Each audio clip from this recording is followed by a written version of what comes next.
get the more updates of this channel, click the subscribe button and press the bell icon.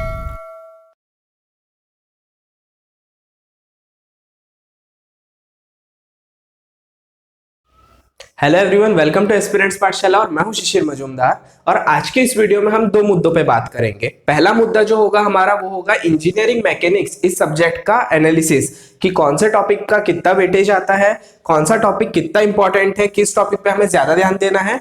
और second हम जो हमारा दूसरा मुद्दा होगा वो होगा हमारा 2017, 18 और 19 यानी प्रीवियस ईयर के पेपर के क्वेश्चंस का डिटेल्ड एनालिसिस। सो चलिए स्टार्ट करते हैं हमारा आज का ये वीडियो। सो पहले हम बात करेंगे हमारे पहले मुद्दे के बारे में, ठीक है, यानी कि सब्जेक्ट का वेटेज, सब्जेक्ट का एनालिसिस। तो अगर आपने मेरा इससे पहले का वीडियो देखा होगा इंजीनियरिंग मैकेनिक्स के अंदर का, जिसके अंदर में मैंने बेसिक्स को भी डिस्कस किया है और एक वीडियो है प्रोजेक्टाइल मोशन का। सो मैंने प्रोजेक्टाइल मोशन के वीडियो में ऑलरेडी ये चीज बता रखी है कि इंजीनियरिंग मैकेनिक्स को मैंने दो पार्ट में स्प्लिट किया है। पहला है काइनेटिक्स, दूसरा है kinematics. Kinetics is related to force study and kinematics is related to motion study. Kinetics के अंदर में टॉपिक्स आते हैं आपके like force and equilibrium, friction, इस टाइप के टॉपिक्स आपके जो है वो काइनेटिक्स के अंदर में आएंगे। और काइनेमेटिक्स के अंदर में आपके रिलेटिव मोशन से रिलेटेड, मतलब आपका जैसे कर्वीलिनियर मोशन हो गया, सर्कुलर मोशन हो गया, फिर आपका रेक्टिलिनियर मोशन हो गया, प्रोजेक्टाइल मोशन हो गया, इंपल्स एंड मोमेंटम हो गया, ये सारे टॉपिक्स जो है आपके वो काइनेमेटिक्स के अंदर में आते हैं। सो ये ओवरऑल हमारा मैकेनिक्स, इस पे कौन से टॉपिक का कितना वेटेज होता है अब उसको देखते हैं। सो काइनेटिक्स की अगर मैं बात करूं तो काइनेटिक्स के अंदर में आपको ऑलमोस्ट 8 से 10 क्वेश्चन मिलना है प्रीलिम्स के पेपर में। आप कोई भी साल का पेपर उठा के देख लीजिए, 17, 18, 19, आपको 8 से 10 मार्क का वेटेज जो है वो काइनेटिक्स के अंदर में मिलेगा, ठीक है। ओवरऑल अगर आपका देखेंगे हम तो मैकेनिक्स जो है उसके टोटल 14 क्वेश्चंस पूछे जाते हैं प्रीलिम्स में, यानी 14 मार्क्स का आपका मैकेनिक्स होता है, जिसके अंदर 8 से 10 क्वेश्चन जो होते हैं आपके वो काइनेटिक्स के अंदर में आते हैं। मतलब ये अच्छा खासा वेटेज रखता है ये टॉपिक, ठीक है। अब काइनेटिक्स के अंदर में टॉपिक में अगर हम जाएंगे तो जैसे फोर्स एंड इक्विलिब्रियम, तो फोर्स एंड इक्विलिब्रियम में क्या आ जाता है आपका कि जैसे types of forces like coplanar, non coplanar, कॉनकरेंट, non कॉनकरेंट, फिर रिजल्टेंट क्या होता है, मोमेंट क्या होता है, कपल क्या होता है, ये सारी चीजों के ऊपर जो क्वेश्चंस फ्रेम होते हैं ये काफी मेजर प्रपोर्शन में होते हैं। तो ये काफी इंपॉर्टेंट टॉपिक है, ठीक है। तो फोर्स एंड इक्विलिब्रियम के अंदर अगर आप देखोगे तो 2017 में 14 में से 7 क्वेश्चन इस टॉपिक में से पूछे गए, मतलब 50% क्वेश्चन, ठीक है। तो 7 क्वेश्चन आपके फोर्स एंड इक्विलिब्रियम से पूछे गए थे 17 में। 18 में 6 क्वेश्चन पूछे गए थे इस टॉपिक में से। देन 2019 की अगर बात करें तो इसमें 5 क्वेश्चन पूछे गए थे इस टॉपिक से, ठीक है। तो ये काफी मेजर प्रपोर्शन, मतलब मेजर वेटेज रहता है इस टॉपिक का। तो और बहुत इजी क्वेश्चन आते हैं इसमें, बहुत ज्यादा अपने को इसमें कैलकुलेशन पार्ट नहीं रहता, एकदम सिंपली एकदम बेसिक टॉपिक रहते हैं इसके, तो ये पार्ट को स्किप नहीं करना है, ठीक है। नेक्स्ट जो आता है आपका वो आता है moment of inertia. Moment of inertia के अंदर में आपको कभी सिलेंडर का पूछेगा, कभी कोन का पूछेगा, कभी रेक्टेंगल, कभी स्क्वायर। इसका सीधा सीधा आपको आई एक्स एक्स पूछ लेगा या आई वाई वाई पूछ लेगा, ठीक है। अबाउट एक्स एक्सिस बोलेगा, अबाउट वाई एक्सिस बोलेगा, अबाउट वर्टेक्स बोलेगा। ऐसे अलग अलग शेप्स के, अलग अलग फिगर के आपको मोमेंट ऑफ इनर्शिया पूछते हैं। तो ये भी आपको हर साल इसके ऊपर में एक क्वेश्चन मिलना ही मिलना है। आप 17 देख लो, 18 देख लो, 19 देख लो, आपको मोमेंट ऑफ इनर्शिया के ऊपर में एक क्वेश्चन मिलना ही मिलना है, ठीक है। सो अगर मैं ओवरऑल बेसिक बात करूं मैकेनिक्स की, तो मैकेनिक्स ये सब्जेक्ट आपका मतलब इतना इंपॉर्टेंट है कि आपको इसमें बहुत टफ यानी आगे के लेवल के क्वेश्चंस भी नहीं पूछता, एकदम बेसिक क्वेश्चन पूछता है। तो इसमें हमारी स्कोरिंग जो है काफी अच्छी हो सकती है। यानी अगर आप 50+ मार्क का अगर टारगेट रख के चल रहे हो प्रीलिम्स में, तो आपका मैकेनिक्स जो है बहुत इंपॉर्टेंट रोल प्ले करेगा, ठीक है। अब इसके अंदर अगर फ्रिक्शन में आ जाते हैं हम काइनेटिक्स के अंदर में, तो फ्रिक्शन के अंदर से भी आपको क्वेश्चन हर साल मिलेंगे। 17 में इसके ऊपर 2 क्वेश्चन पूछा था, ठीक है। 18 में 1 क्वेश्चन पूछा था, 19 में भी 2 क्वेश्चन पूछे गए हैं फ्रिक्शन के अंदर में। तो ये अगर आप काइनेटिक्स को स्प्लिट करोगे तो ये 3 टॉपिक्स ऐसे इंपॉर्टेंट टॉपिक है जिनके ऊपर आपका ऑलमोस्ट 50% यानी 14 में से करीब करीब 7 क्वेश्चन, इनफैक्ट 50 क्या 60%। जैसे अगर आप देखोगे 17 में काइनेटिक्स में 14 में से 10 क्वेश्चंस जो है वो इस टॉपिक में से पूछे गए थे काइनेटिक्स वाले पार्ट में से, ठीक है। वैसे ही 18 में 8 क्वेश्चन और 2019 में टोटल 8 क्वेश्चन, यानी 8 से 10 क्वेश्चन जो है आपको पूछता है काइनेटिक्स के अंदर में। अब इसके बाद में अगर हम बात करें काइनेमेटिक्स की, तो काइनेमेटिक्स के अंदर में 4 से 6 क्वेश्चन आपको पूछता है, ठीक है। अब काइनेमेटिक्स के भी एक्चुअली काइनेमेटिक्स जो है थोड़ा सा टफ पड़ता है स्टूडेंट्स लोगों को, ठीक है। तो इसमें भी हमको सारा सिलेबस पढ़ने की जरूरत नहीं है। इसके अंदर में आपको जो अगर आप स्मार्ट वर्क पे बिलीव करते हो तो इसमें जैसे प्रोजेक्टाइल मोशन है, ये काफी इंपॉर्टेंट चैप्टर है, ठीक है। इसके अंदर में आपको हर साल 1 से 2 क्वेश्चन मिलना ही मिलना है। 17 में भी एक क्वेश्चन पूछा है, 18 में भी एक पूछा है और 19 में भी 2 क्वेश्चन इस टॉपिक के ऊपर से पूछा है। क्वेश्चन का लेवल अगर आप देखोगे तो सिंपली फॉर्मूला पुट करने वाला कि कौन से जैसे मैक्सिमम हाइट, मैंने अपने प्रोजेक्टाइल मोशन के वीडियो में वो चीज सारी कवर कर दिया है और उसके बाहर का आपको कुछ भी नहीं पूछेगा, सारी चीज उसके अंदर अवेलेबल है, ठीक है। लाइक फॉर्मूला पूछेगा डायरेक्ट, वो टाइम ऑफ फ्लाइट का फॉर्मूला क्या होगा, मैक्सिमम हाइट का फॉर्मूला क्या होगा, ये सारी चीज आपको प्रोजेक्टाइल मोशन के अंदर में पूछता है। नेक्स्ट अगर लॉज की बात करें, लॉज के अंदर में क्या आ जाता है आपका, जैसे डीएलएम्बर्ट्स प्रिंसिपल हो गया, जैसे न्यूटन्स लॉ हो गया, तो ये सारे जो टॉपिक, इसके अलावा भी अगर आप देखोगे काइनेटिक्स के अंदर में भी जैसे आपको लेमिस थ्योरम मिल जाएगा, या फिर आप बोल सकते हो उसके बाद में आपका वेरिग्नॉस थ्योरम आ गया, तो ये सारी चीजों के ऊपर में भी क्वेश्चन पूछे जाते हैं, ठीक है। तो अगर आप लॉज में देखोगे तो 17 में तो नहीं, लेकिन 18 में भी एक क्वेश्चन पूछा है और 19 में भी क्वेश्चन पूछा गया है। तो डीएलएम्बर्ट्स प्रिंसिपल ये बहुत इंपॉर्टेंट है, इसके ऊपर आपको 1 से 2 क्वेश्चन मिलना ही मिलना है हर साल, ठीक है। नेक्स्ट आता है, जैसे कि हमने काइनेटिक्स के अंदर फोर्स एंड इक्विलिब्रियम देखा मेजर टॉपिक, वैसे ही काइनेमेटिक्स के अंदर में आपका मेजर टॉपिक होता है impulse and momentum. Impulse and momentum इस टॉपिक के अंदर में आपको 17 में 2 क्वेश्चन मिलेंगे, 18 में 3 क्वेश्चन मिलेंगे और 19 में भी 2 क्वेश्चन, मतलब 2 से 3 क्वेश्चन आपको इस टॉपिक के अंदर में मिलेंगे। और इसमें जनरली इस पे न्यूमेरिकल ही पूछे जाते हैं, ठीक है। और बहुत टफ लेवल के न्यूमेरिकल्स नहीं होते, इजी होते क्वेश्चन। बाकी आप इंपल्स एंड मोमेंटम को स्किप नहीं कर सकते, आपका ये बहुत इंपॉर्टेंट टॉपिक होता है, ठीक है, ये काइनेमेटिक्स के अंदर। नेक्स्ट जो आता है आपका वो होता है कर्वीलिनियर और circular motion. Curvilinear circular motion में आपका जनरली जैसे सेंट्रीपिटल फोर्स के ऊपर पूछेगा, सेंट्रीफ्यूगल फोर्स के ऊपर में पूछ सकता है न्यूमेरिकल, है ना। तो इसके भी ऊपर में आपको तीनों साल में एक एक क्वेश्चन मिलना ही मिलना है। तो काइनेमेटिक्स की अगर बात करें तो 17, 18, 19 अगर देखेंगे तो 17 में टोटल काइनेमेटिक्स में 4 क्वेश्चन, 18 में 6 क्वेश्चन और 19 में भी 6 क्वेश्चन इस टॉपिक के ऊपर पूछे गए हैं। और इस तरीके से 10 + 4 14 क्वेश्चन आपको मैकेनिक्स में 17 में मिलेगा, 18 में 8 + 6 14, देन 19 में भी 8 + 6 14, ऐसे टोटल 14 क्वेश्चन मैकेनिक्स के ऊपर में पूछे जाते हैं। तो ये हो गया हमारा पहला मुद्दा, ठीक है, कि आपको ये यहाँ पे क्लियर हो गया है कि कौन से टॉपिक का ज्यादा वेटेज होता है, किसके ऊपर आपको ज्यादा ध्यान देना है, ठीक है। अगर आप प्रॉपर अगर अभी भी अगर वैसे तो क्योंकि एग्जाम मई में होने वाली थी, लेकिन अभी अब वो पोस्टपोन होके हो गई है नवंबर की, तो काफी लोगों का प्रिपरेशन हो गया होगा। बट जो लोग अभी इस चीज के अंदर में प्रोसेस में हैं, तो उन लोग इस टॉपिक के ऊपर अगर ज्यादा ध्यान देंगे तो उनकी काफी अच्छी स्कोरिंग इस पे हो सकती है। अब आगे हम देखेंगे, हमारे सेकंड मुद्दे पे बात करेंगे जो कि डिटेल्ड एक्सप्लेनेशन 17, 18 और 19 का। सो हम स्टार्ट करेंगे 2017 से। 2017 का मेरे पास सेट सी है, मैं सेट सी रिफर कर रहा हूं, आपके पास जो भी सेट होगा आप उस सेट से क्वेश्चंस मैच कीजिएगा, ठीक है। सो 2017 के अंदर में क्वेश्चन नंबर 77 से इंजीनियरिंग मैकेनिक्स स्टार्ट होता है। तो इसके अंदर में जो सॉल्व करने वाले क्वेश्चन है उसको हम सॉल्व करेंगे बोर्ड पे, जो थ्योरेटिकल क्वेश्चन है उसको हम विथ रीजन थ्योरेटिकल उसको ओरली सॉल्व करेंगे, ठीक है। तो सबसे पहले क्वेश्चन नंबर 77 की बात करते हैं। क्या बोलता है question number 77? A railway engine of mass 60 ton is moving in a circular track of radius 200 meter with a velocity of 36 kmph. What is the force exerted on the rail towards the center of the circle? Towards the centre of the circle, ठीक है, इस पे ध्यान देना। अब ये question किसका है? ये क्वेश्चन है सर्कुलर मोशन का। इसके अंदर में क्या आता है कि 2 बात आती है, एक होता है सेंट्रीपिटल फोर्स, एक होता है सेंट्रीफ्यूगल फोर्स, ठीक है। सेंट्रीपिटल फोर्स यानी दोनों में फर्क सिर्फ इतना है डायरेक्शन का। सेंट्रीपिटल फोर्स मतलब होता है टूवर्ड्स द सेंटर और सेंट्रीफ्यूगल फोर्स होता है अवे फ्रॉम द सेंटर, ठीक है। अब यहाँ पे उसने क्योंकि बोला है towards the centre of circle, इसीलिए यहाँ पे हमें क्या निकालने बोला है उसने? सेंट्रीपिटल फोर्स, ठीक है। उसने हमको बोला है सेंट्रीपिटल फोर्स कैलकुलेट करना। फॉर्मूला क्या होता है सेंट्रीपिटल फोर्स का? mv²/r। फॉर्मूला क्या होता है? mv²/r। सेंट्रीफ्यूगल फोर्स का भी फॉर्मूला mv²/r ही होता है, बस दोनों में फर्क क्या है? डायरेक्शन का फर्क है। सो mv²/r, m कितना दिया है यहाँ पे अपने को? मास 60 टन। कितना दिया है m? 60 टन। उसके बाद v कितना दिया है हमें? 36 kmph। और r कितना गिवन है? 200 मीटर, ठीक है। अब ऑप्शन क्या गिवन है इसमें? 30 kilo Newton, second is 180 kilo Newton, third is 3 kilo Newton and fourth is 300 kilo Newton. क्योंकि ऑप्शन हमको किलो न्यूटन में गिवन है, इसलिए हम इसको क्या करेंगे? यूनिट को चेंज करेंगे। 60 टन है तो इसको हम किस में कन्वर्ट करेंगे? केजी में। 1 टन इक्वल्स टू 1000 केजी, ये हो गया आपका 60,000। Next is 36 kmph। kmph को किस में कन्वर्ट करेंगे? मीटर पर सेकेंड में। और जब कभी भी हम किलोमीटर पर आवर से जाते हैं मीटर पर सेकंड में, तो कन्वर्जन फैक्टर क्या होता है 5/18। कैसे होता है, 1 किलोमीटर इक्वल्स टू कितने मीटर, 1000 मीटर, ठीक है। और 1 आवर इक्वल्स टू कितने सेकंड, एक घंटे में कितने सेकंड होते हैं 3600, ठीक है, 3600।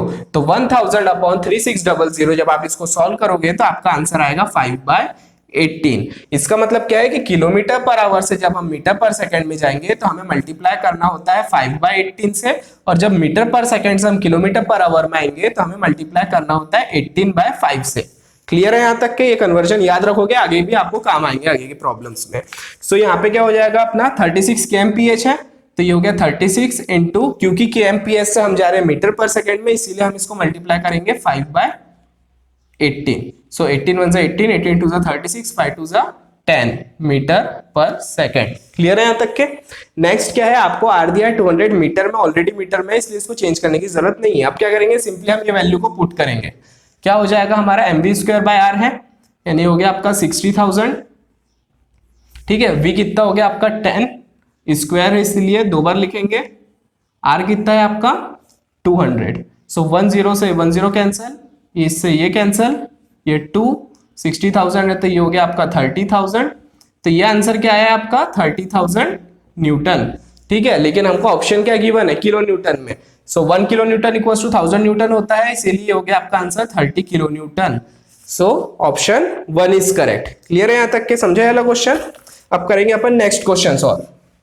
नेक्स्ट क्वेश्चन क्या बोलता है, question number 78, what is the translatory effect of a couple. क्या बोल रहा है, what is the translatory effect of a couple. Couple क्या होता है, कपल होता है आपका दिस इज कपल, ठीक है। कपल के केस में आपको दो बातें ध्यान रखना है, ठीक है। एक होता है ट्रांसलेशन और एक होता है रोटेशन। क्या बोल रहा हूं मैं, कपल के केस में हमको क्या क्या ध्यान रखना है, ट्रांसलेशन एंड रोटेशन। सो क्योंकि मैं कपल की बात कर रहा हूं, तो जब मैं कपल में मोमेंट लूंगा तो ये क्या हो रहा है, देखो ये जाएगा आपका दिस एंड ये जाएगा ऐसा, तो एक रोटेशन फॉर्म हो रहा है। क्या हो रहा है, एक रोटेशन फॉर्म हो रहा है। इसका मतलब क्या हुआ कि कपल के केस में रोटेशन एग्जिस्ट करता है। लेकिन जब अगर मैं ट्रांसलेशन की बात करूंगा, ट्रांसलेशन का मतलब क्या होता है, डिस्प्लेसमेंट, एक जगह से दूसरी जगह जाना, ठीक है। सो ट्रांसलेशन होगा क्या, यहाँ पे ट्रांसलेशन नहीं होगा। वही क्वेश्चन उसने यहाँ पे पूछा है कि what is the translatory effect of a couple. Option क्या है, 0, second is equal to rotation, third is force into distance and fourth is none of this. तो मैंने क्या बताया आपको, ट्रांसलेशन नहीं होता है, रोटेशन होता है, इसलिए translatory effect of couple is 0। Option 1 is correct. Now next is question number 79। क्या बोल रहा है question number 79, if the two bodies before impact are not moving along the line of impact, ठीक है। If two bodies before impact are not moving along the line of impact, the collision is called। कौन सा question है ये, किस topic का है, impulse and momentum का। क्या बोल रहा है कि कोलिजन के पहले दो बॉडी जो है वो लाइन ऑफ इम्पैक्ट दोनों की सेम नहीं है। और ऐसे केस में क्या होता है, दो चीज होती है, अगर लाइन ऑफ इम्पैक्ट सेम नहीं है तो वो कहलाता है इनडायरेक्ट कोलिजन, अगर line of impact before collision अगर सेम है तो वो कहलाता है आपका डायरेक्ट इम्पैक्ट या डायरेक्ट कोलिजन, ठीक है। सो ऑप्शन क्या गिवन है यहाँ पे, option 1 is direct impact, option 2 is indirect impact, 3 is parallel impact and 4th is none of this. So correct option क्या होगा इसका, इनडायरेक्ट इम्पैक्ट। क्यों, क्योंकि लाइन ऑफ इम्पैक्ट सेम नहीं है। नाउ क्वेश्चन नंबर 80 क्या बोल रहा है, the mass moment of inertia of a cylinder having radius r and mass m about its axis is equal to. किसका पूछा उसने, mass moment of inertia, cylinder का पूछा है। किसके अबाउट पूछा है, about its axis. About its axis का मतलब क्या होता है, देखो सपोज कि ये एक एक्सिस है, ये एक एक्सिस है और ये एक एक्सिस है, this is x axis, this is y and this is z. बोला है उसने सिलेंडर, ठीक है। इसका क्या पूछा है, मास moment of inertia. About its axis बोला है, मतलब उसने वाई एक्सिस के अबाउट पूछा है, ठीक है। तो वाई एक्सिस के अबाउट क्या होता है, वाई एक्सिस के अबाउट क्या होगा इसका, मास मोमेंट ऑफ इनर्शिया 1/2 mr²। क्या होगा, 1/2 mr²। इसके पीछे बहुत बड़ा एक्सप्लेनेशन नहीं है, ये क्लियर है, डायरेक्ट है। ये चीज मैंने बेसिक्स में भी ऑलरेडी कवर कराया हूं। नेक्स्ट अगर कभी आपको उसने IX या IZ पूछा है, मतलब इस एक्सिस के अबाउट पूछा है, तो उस केस में क्या हो जाएगी वैल्यू, IX एंड IZ के केस में हो जाएगा आपका 1/12 3r² प्लस एच स्क्वायर, क्या हो जाएगा 1/12m3r² प्लस एच स्क्वायर, किसके अबाउट आई एक्स और आई जेड के अबाउट। नेक्स्ट क्वेश्चन क्या बोल रहा है यहाँ पे, क्वेश्चन नंबर 81। क्वेश्चन नंबर 81 बोल रहा है आपका, if a body is supported by more constant than required then it is statically, ठीक है, if a body is supported by more constant than required then it is statically indeterminate, fixed, unbalanced, none of this। अब देखो यहाँ पे क्या है condition, equilibrium equation कितने होते हैं हमारे, fx, fy और m, यानी submission of fx, submission of fy और सबमिशन ऑफ m, क्योंकि तीन इक्विलिब्रियम कंडीशन होती है और जब कभी भी कांस्टेंट 3 से ज्यादा होगा उस केस में हम क्या करते हैं, अननोन माइनस इक्विलिब्रियम कंडीशन करते हैं, ठीक है। सपोज आपका अगर मान लो अननोन कांस्टेंट है 4, आपकी इक्विलिब्रियम कंडीशन है 3, उस केस में आपका इंडिटरमिनेसी कितनी आ रही है, 1 की आ रही है, u माइनस सी करते हैं हम, ये चीज हमने स्ट्रक्चर में भी देखी है, वही चीज उसने यहाँ पे पूछा है बेसिक। सो ऐसे स्ट्रक्चर को क्या कहा जाता है, इनडिटरमिनेट, स्टैटिकली इनडिटरमिनेट, यानी सिंपली ये क्वेश्चन किसका पूछा है उसने, डीओएसआई का, ठीक है। डीओएसआई में भी हम सेम चीज पढ़ते हैं, मैकेनिक्स यानी डीओएसआई बोले तो ये उसका क्या हो गया, बेसिक हो गया। सो इसका option 1 is correct, indeterminate, statically ऐसे स्ट्रक्चर को क्या कहा जाता है, इनडिटरमिनेट स्ट्रक्चर। क्लियर है यहाँ तक के, मतलब आपके इक्विलिब्रियम कंडीशन से ज्यादा कांस्टेंट अगर गिवन है तो ऐसे इसको बोला जाता है statically indeterminate. Now next question is question number 82। क्या बोला है, if theta is the angle of contact between rope and drum, ठीक है, बहुत इंटरेस्टिंग क्वेश्चन है, इसका बहुत बड़ा सा डेरिवेशन है, ठीक है। क्या आउटपुट है, हमको बस आउटपुट ध्यान में रखना है इसमें। If theta is the angle of contact between rope and drum then the relation between tension T1 on the flock side and tension T2 on the tight side is given by, option 1 is T2 equals to T1 e का power 2 theta, option 2 is T2 equals to T1 e का power 2u, option 3 is T2 equals to T1 e का power 2u theta and option 4 is T2 equals to T1 e का power u theta। अब यहाँ पे उसने क्या पूछा है, देखो रोप और ड्रम की कंडीशन बोला है, सिंपली क्या होता है, सपोज कि ये एक ड्रम है, ठीक है, ये एक रोप है, ये रोप में एक वेट लगा हुआ है एक साइड में, आप इस साइड से क्या कर रहे हो, उस रोप को पुल कर रहे हो, ठीक है, पुल कर रहे हो। सो जब आप इस साइड से पुल कर रहे हो तो आपका टाइट साइड कौन सा हुआ, ये हो गया आपका टाइट साइड, ठीक है, ये हो गया आपका टाइट साइड और ये साइड क्या हो गया आपका स्लैक साइड। क्लियर है, ये हो गया आपका टाइट साइड यानी जहां से आप पुल कर रहे हो, दूसरा साइड क्या होगा जहां वेट लगा, दैट इज स्लैक साइड।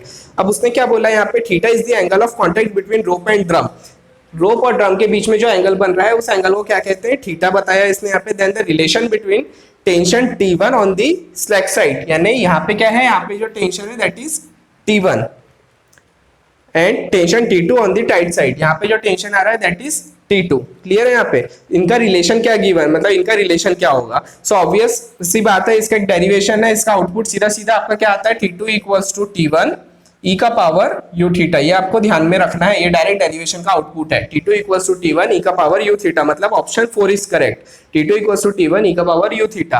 अब यहाँ पे चेंजेस कैसे हो सकते हैं, सपोज कि अगर वो बोल देता कि slack side is T2 and tight side is T1, तो उस केस में ये वैल्यूज क्या हो जाती, चेंज हो जाती, ठीक है। तो ये डायरेक्ट आउटपुट है, आपको ध्यान में रखना है इसको। So option 4 is correct. Next is question number 83। If the volume of a homogeneous body possesses two plane of symmetry, then its centroid must lie along।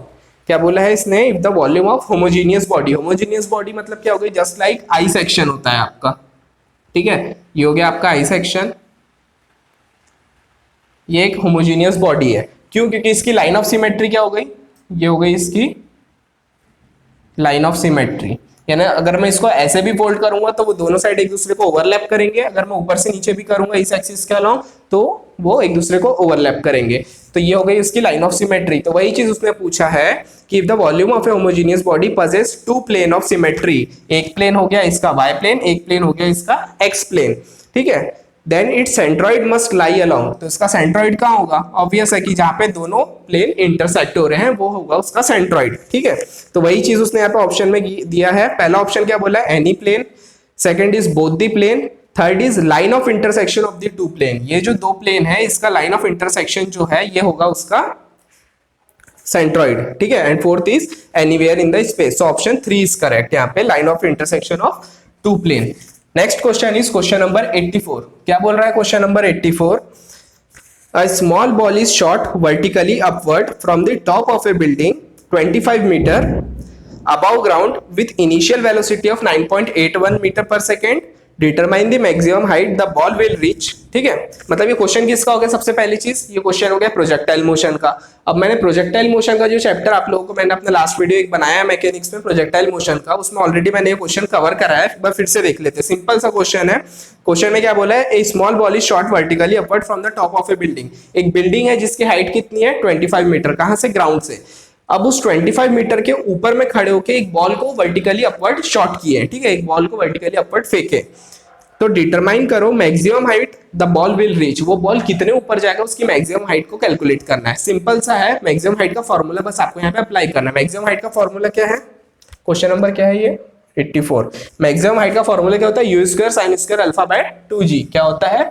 You square sine square alpha by 2g। ठीक है, simply यहाँ पे क्या करना है? You क्या है? Initial velocity है, कितना गिवन है यहाँ पे? 9.81 मीटर पर सेकेंड। मैं इसको 10 लेके चल रहा हूं, ठीक है, राउंड ऑफ करके। तो 10 का square sine square alpha, alpha क्या होगा इसका? हॉरिजॉन्टल से एंगल। लेकिन यहाँ पे क्या बोला है? वर्टिकली शॉट अपवर्ड, यानी हमने क्या किया? बॉल को ऊपर फेंके। सो हॉरिजॉन्टल से एंगल कितना बनाएगा वो? सपोज कि ये एक बिल्डिंग है, यहां से मैंने क्या किया हूं? उस बॉल को वर्टिकली ऊपर फेंका हूं, तो ये हॉरिजॉन्टल से क्या एंगल बना रहा है? 90 डिग्री बना रहा है। तो अल्फा की वैल्यू क्या होगी? 90 डिग्री। तो साइन स्क्वायर अल्फा मतलब साइन स्क्वायर 90, साइन 90 क्या होता है? 1 होता है। तो ये क्या हो जाएगा? साइन स्क्वायर अल्फा यानी 1 का स्क्वायर अपॉन 2g। 2 इंटू जी की वैल्यू कितनी थी? 9.81। मैं यहाँ पे भी इसको 10 एज्यूम करके चल रहा हूँ। तो क्या हो जाएगा? ये 10 से एक 10 कैंसिल हो जाएगा। तो 10 अपॉन 2 इज 5। ठीक है, 10 अपॉन 2 इज 5। हाइट है इसलिए मीटर पे आएगा। ऑप्शन में क्या बोला उसने? 29.9 मीटर, 40 मीटर, 38.9 मीटर और 7 मीटर। अब ये 5 मीटर जो आया है ये बॉल की हाइट बोला है। कहां से? यहां से इसके ऊपर 5 मीटर तक के वर्टिकली अपवर्ड जाएगा। और ग्राउंड जो है ये है आपका ग्राउंड। तो ग्राउंड से बिल्डिंग की हाइट कितनी गिवन है हमको? 25 meter. So maximum height ground से बॉल की कितनी हो गई? ये हो गया आपका 25 मीटर, ये हो गया आपका 5 मीटर। टोटल कितना हो गया आपका? 25 प्लस 5 इज 30 मीटर। ठीक है, क्योंकि हमने यहाँ पे राउंड ऑफ किए थे 10 में, इसलिए वैल्यू 30 से थोड़ी सी कम आएगी। So option 1 is correct, 29.9 meter. तो ऐसे सिंपल से क्वेश्चन आते हैं प्रोजेक्टाइल मोशन के ऊपर में, सीधे सीधे वैल्यू फॉर्मूले में आपको वैल्यू पुट करना होता है। क्लियर है? So option 1 is correct, 29.9 meter. Next question is question number 85। क्या बोलता है 85? In moment submission the moment of resultant force about point O is equal to the sum of. ठीक है, क्या बोला है? इन मोमेंट सबमिशन, जब हम मोमेंट को कैलकुलेट करते हैं तो moment of resultant force, obvious ही चीज है, रिजल्टेंट फोर्स का अगर हमको मोमेंट निकालना है तो रिजल्टेंट फोर्स में सारे फोर्स जितने भी आते हैं, फिर वो पॉजिटिव हो, निगेटिव हो, कपल हो, जितने भी फोर्स है वो सारे फोर्स को हम कैलकुलेट करते हैं। ठीक है, रिजल्टेंट में। सो वही चीज उसने यहाँ पे पूछा है कि जब हम मोमेंट कैलकुलेट कर रहे हैं तो resultant force about point O is equal to the sum of. Option 1 is all the couple moment in this system. तो ये तो रहेगा ही रहेगा, कपल जितने भी कपल मोमेंट्स हैं वो सारे मोमेंट्स का हम सम करते हैं। Next is moment of the forces in the system about point O। उस सिस्टम में जितने भी मोमेंट है, जितने भी फोर्स है, उन सारे फोर्सेस का मोमेंट, ठीक है, वो भी रहेगा। Option 3 is both 1 and 2 and option 4 is none of this. So option 3 is correct, both 1 and 2, क्योंकि वहां पे हम क्या करते हैं, जब भी मोमेंट कैलकुलेट करते हैं तो उस सिस्टम के अंदर में आने वाले जितने भी कपल है उनके भी फोर्स को हम कंसिडर करते हैं, और उसके अलावा वहां पे जितने भी और भी फोर्स है, क्योंकि रिजल्टेंट फोर्स की बात कर रहे हैं इसलिए जितने भी और भी फोर्स है उन सबको भी हम वहां पे कंसिडर करते हैं। So option 3 is correct. 85 question का option 3 is correct, both 1 and 2। Next is question number 86। क्या बोल रहा है क्वेश्चन नंबर 86? बहुत इंटरेस्टिंग क्वेश्चन है ये कि 2 trains A and B are moving on parallel track. ठीक है, क्वेश्चन नंबर 86 क्या बोल रहा है? 2 train A and B are moving on parallel track. Parallel track है मतलब एक ये है, एक ये है। ठीक है, क्या बोला है? 2 train A and B are moving on parallel track in opposite direction. Opposite direction है तो सपोज ये ट्रेन A है, ये इस डायरेक्शन में जा रही है, ये ट्रेन B है जो कि इस डायरेक्शन में जा रही है। The velocity of A is twice that of B. Velocity of A is twice of velocity of B. A train की वेलोसिटी कितनी है? B ट्रेन की वेलोसिटी का double. Now they take 18 second to cross each other. कितना time ले रहे हैं वो? 18 सेकेंड एक दूसरे को क्रॉस करने के लिए। What are the velocity of train A and B? पूछा क्या है उसने हमको कैलकुलेट करने के लिए? V A and V B को कैलकुलेट करो, ठीक है। Take length of train A as 240 meter. इसकी लेंथ कितनी लेना है हमको? 240 मीटर। और that of B is 300 meter. इसकी लेंथ कितनी की दिया है हमको? 300 मीटर।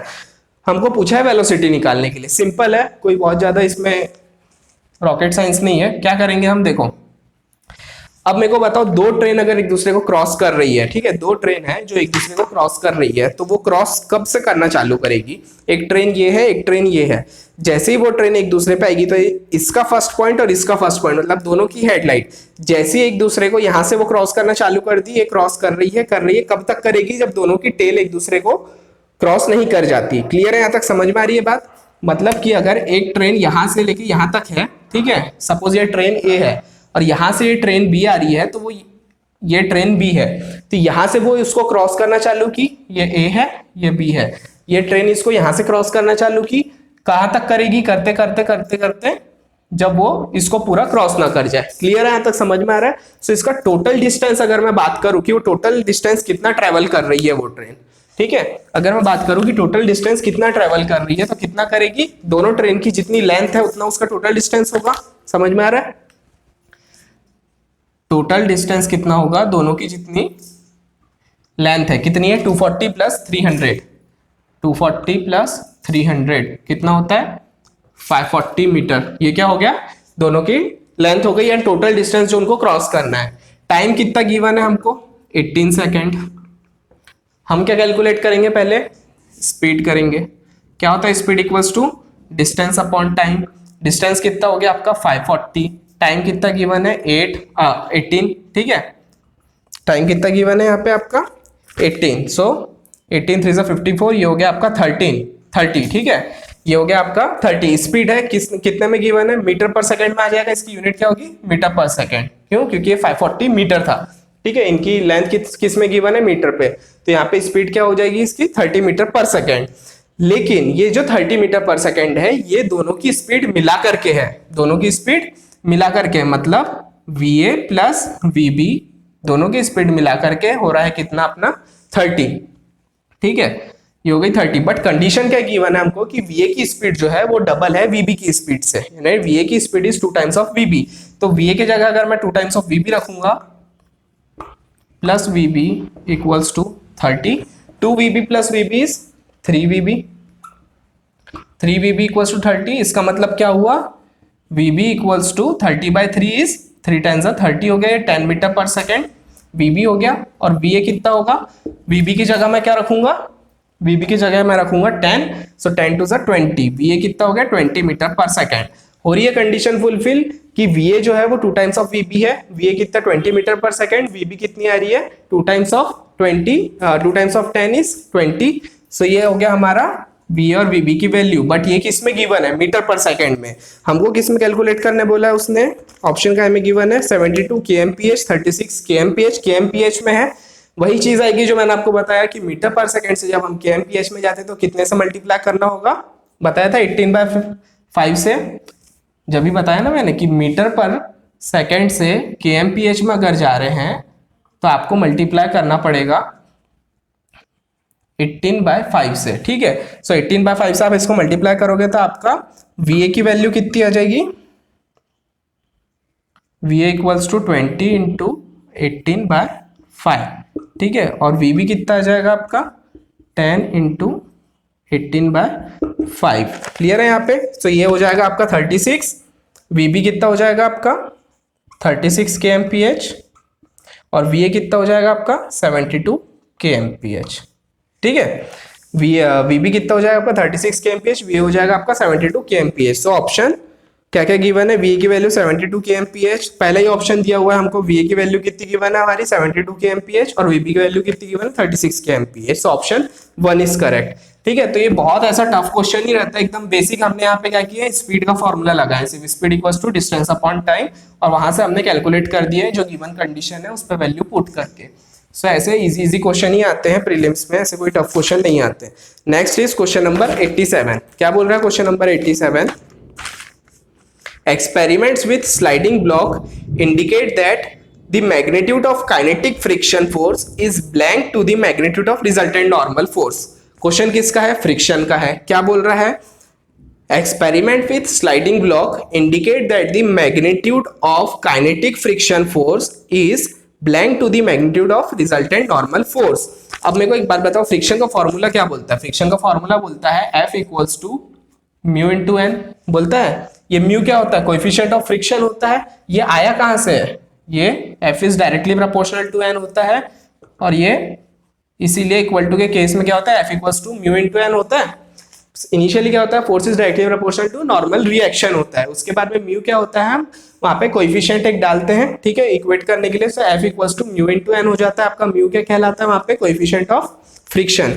सो ये क्या, कौन सा रिलेशन है? ये डायरेक्टली प्रोपोर्शनल का है। किस किस के बीच में? काइनेटिक फ्रिक्शन और नॉर्मल रिएक्शन के बीच में। वही चीज उसने यहाँ डायरेक्ट पूछा है। Experiment with sliding block indicate that the magnitude of kinetic friction force is directly proportional to the magnitude of resultant normal force. Normal force से डायरेक्टली प्रोपोर्शनल होता है। यही ऑप्शन में हमको क्या क्या गिवन है?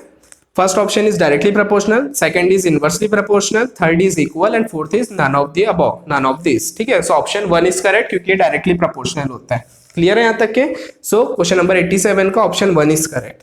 Next is question number 88। क्या बोल रहा है question number 88? Blank state that the algebraic sum of moment of two unequal forces about any point in their plane is equal to the moment of their resultant about that point। Simple सा statement है, मैंने आपको बताया था। Lami's theorem, वेरिग्नॉस theorem, डीएलम्बर्ट्स principal, ये तीन तो एकदम आपके, फिर उसके बाद पॉलीगॉन फोर्स आ गया, ट्राइंगल लॉ हो गया। ये सारे लॉज जो है इसको तो आपको स्किप करना ही नहीं है। सिंपल इसके ऊपर डायरेक्ट स्टेटमेंट पूछता है। स्टेटमेंट पे अगर आप ध्यान दोगे, स्टेटमेंट किसके बारे में है? स्टेटमेंट किसके बारे में पूछा है उसने? मोमेंट्स के बारे में पूछा है कि that the algebraic sum of moment of two unequal forces about any point in their plane is equal to the moment of their resultant about that point। तो ये किसका है? सिंपल सा ऑप्शन क्या क्या गिवन है इसमें? First is Lami's theorem, second is Varignon's theorem, third is D'Alembert's and fourth is polygon law. अब एक एक करके पहले अपन इसको क्लियर कर देते हैं। सबसे पहला क्या है? जैसे लेमिस, लेमिस में किसकी बात की गई है? लेमिस थ्योरम जब आप पढ़ोगे तो आपको समझ में आएगा। यहाँ पे इक्विलिब्रियम की बात की गई है, इक्विलिब्रियम ऑफ फोर्सेस की बात की गई है कि क्या वहां पे दो फोर्स के बीच का एंगल क्या होता है? साइन एंगल होता है ना। जब आप लेमिस थ्योरम पढ़ोगे उसमें क्लियर होगा कि लेमिस थ्योरम में उसने इक्विलिब्रियम ऑफ फोर्सेस की बात की है। सेकंड कौन सा हो गया आपका? वेरिग्नॉस थ्योरम। वेरिग्नॉस थ्योरम किसके बारे में बात करता है? मोमेंट्स के बारे में बात करता है वेरिग्नॉस थ्योरम। वेरिग्नॉस थ्योरम किसके बारे में बात करता है? मोमेंट के बारे में बात करता है। Third is D'Alembert's principle. D'Alembert principle किसके बारे में बात करता है? न्यूटन्स के सेकंड लॉ के बारे में बात करता है। किसके बारे में करता है? न्यूटन्स के सेकंड लॉ को ही डीएलम्बर्ट्स प्रिंसिपल बोलते हैं। It is based on the basis of Newton's second law. Next is polygon law. Polygon law क्या बोलता है? कि जो क्लोजिंग साइड होती है वही उसकी रिजल्टेंट होती है इन अपोजिट डायरेक्शन। जो क्लोजिंग साइड होती है पॉलीगॉन लॉ में, कि जब दो या दो से ज्यादा फोर्स होते हैं तो जो थर्ड फोर्स होता है वो, मतलब जो क्लोजिंग साइड होती है, मतलब थर्ड फोर्स जो होगा, या चार फोर्स का अगर बात कर रहे हैं हम, तो जो चौथा फोर्स होगा वो क्या होगा? उसका रिजल्टेंट कहलाएगा इन द क्लोजिंग साइड में। ठीक है, क्लोजिंग साइड की बात करता है, रिजल्टेंट होता है करके। ये जब आप एक एक करके इसके बारे में स्टेटमेंट पढ़ोगे आपको क्लियर हो जाएगा। मैं जस्ट शॉर्ट में बता रहा हूँ याद रखने के लिए। लेमिस थ्योरम में किसकी बात की गई है? इक्विलिब्रियम फोर्स की। वेरिग्नॉस थ्योरम में मोमेंट्स की बात की गई है। डीएलम्बर्ट में न्यूटन सेकंड लॉ की बात की गई है। और पॉलीगॉन लॉ में क्या बोला है? रिजल्टेंट की बात की गई है, क्लोजिंग साइड। ये बस ऐसे कीवर्ड्स आपको ध्यान में रखना है, आपको याद आ जाएगा सारी चीजें। सो यहाँ पे अगर आप क्वेश्चन नंबर 88 में देखोगे तो यहाँ पे उसने मोमेंट की बात किया, मतलब ये किसका है? इसका किसका स्टेटमेंट है ये? इसका आंसर क्या होगा? Varignon's theorem. So option 2 is correct, Varignon's theorem. Clear है यहाँ तक के? Next is question number 89। In dry friction, फिर से किसके ऊपर क्वेश्चन आया? फ्रिक्शन के ऊपर में आया। क्या बोल रहा है? In dry friction the frictional force act blank to the contacting surface in a direction oppose to the motion और tendency for motion of one surface relative to another. क्या बोल रहा है? थोड़ा थोड़ा करके समझेंगे। इन ड्राई फ्रिक्शन यानी कि क्या हो गया केस? ये केस बोल रहा है कि एक ब्लॉक है, ठीक है, एक स्लाइडिंग ब्लॉक है जो कि इस डायरेक्शन में मूव हो रहा है। अब ऑब्वियस ही चीज है ये, अगर इस डायरेक्शन में मूव हो रहा है तो फ्रिक्शन फोर्स किस डायरेक्शन में होगा, उसके अपोजिट डायरेक्शन में क्या होगा, फ्रिक्शन होगा। फ्रिक्शन क्या होगा, उसके अपोजिट डायरेक्शन, मतलब जिस डायरेक्शन में मोशन होता है उसके अपोजिट में क्या होगा, फ्रिक्शन होगा। और जब ये जो ब्लॉक का जो ये सरफेस है कॉन्टेक्टिंग सरफेस, ठीक है, ये जो कॉन्टेक्टिंग सरफेस होगा वो क्या होगा, टेंजेंशियल होगा। क्या होगा, टेंजेंशियल होगा। वही चीज उसने पूछा है कि in dry friction the friction force act blank to the contacting surface. ये जो फ्रिक्शन फोर्स ये एक्ट हो रहा है कहां पे एक्ट होगा, टेंजेंशियल डायरेक्शन में। टेंजेंशियल डायरेक्शन किसके, कॉन्टेक्टिंग सरफेस के। क्लियर है। So acts tangential to the contacting surface in a direction oppose to the motion. Motion किस डायरेक्शन में है, इस डायरेक्शन में है। इसके अपोजिट में क्या होगा, फ्रिक्शन होगा, कॉन्टेक्टिंग सरफेस के टेंजेंट में होगा। ठीक है, टेंजेंशियल होगा।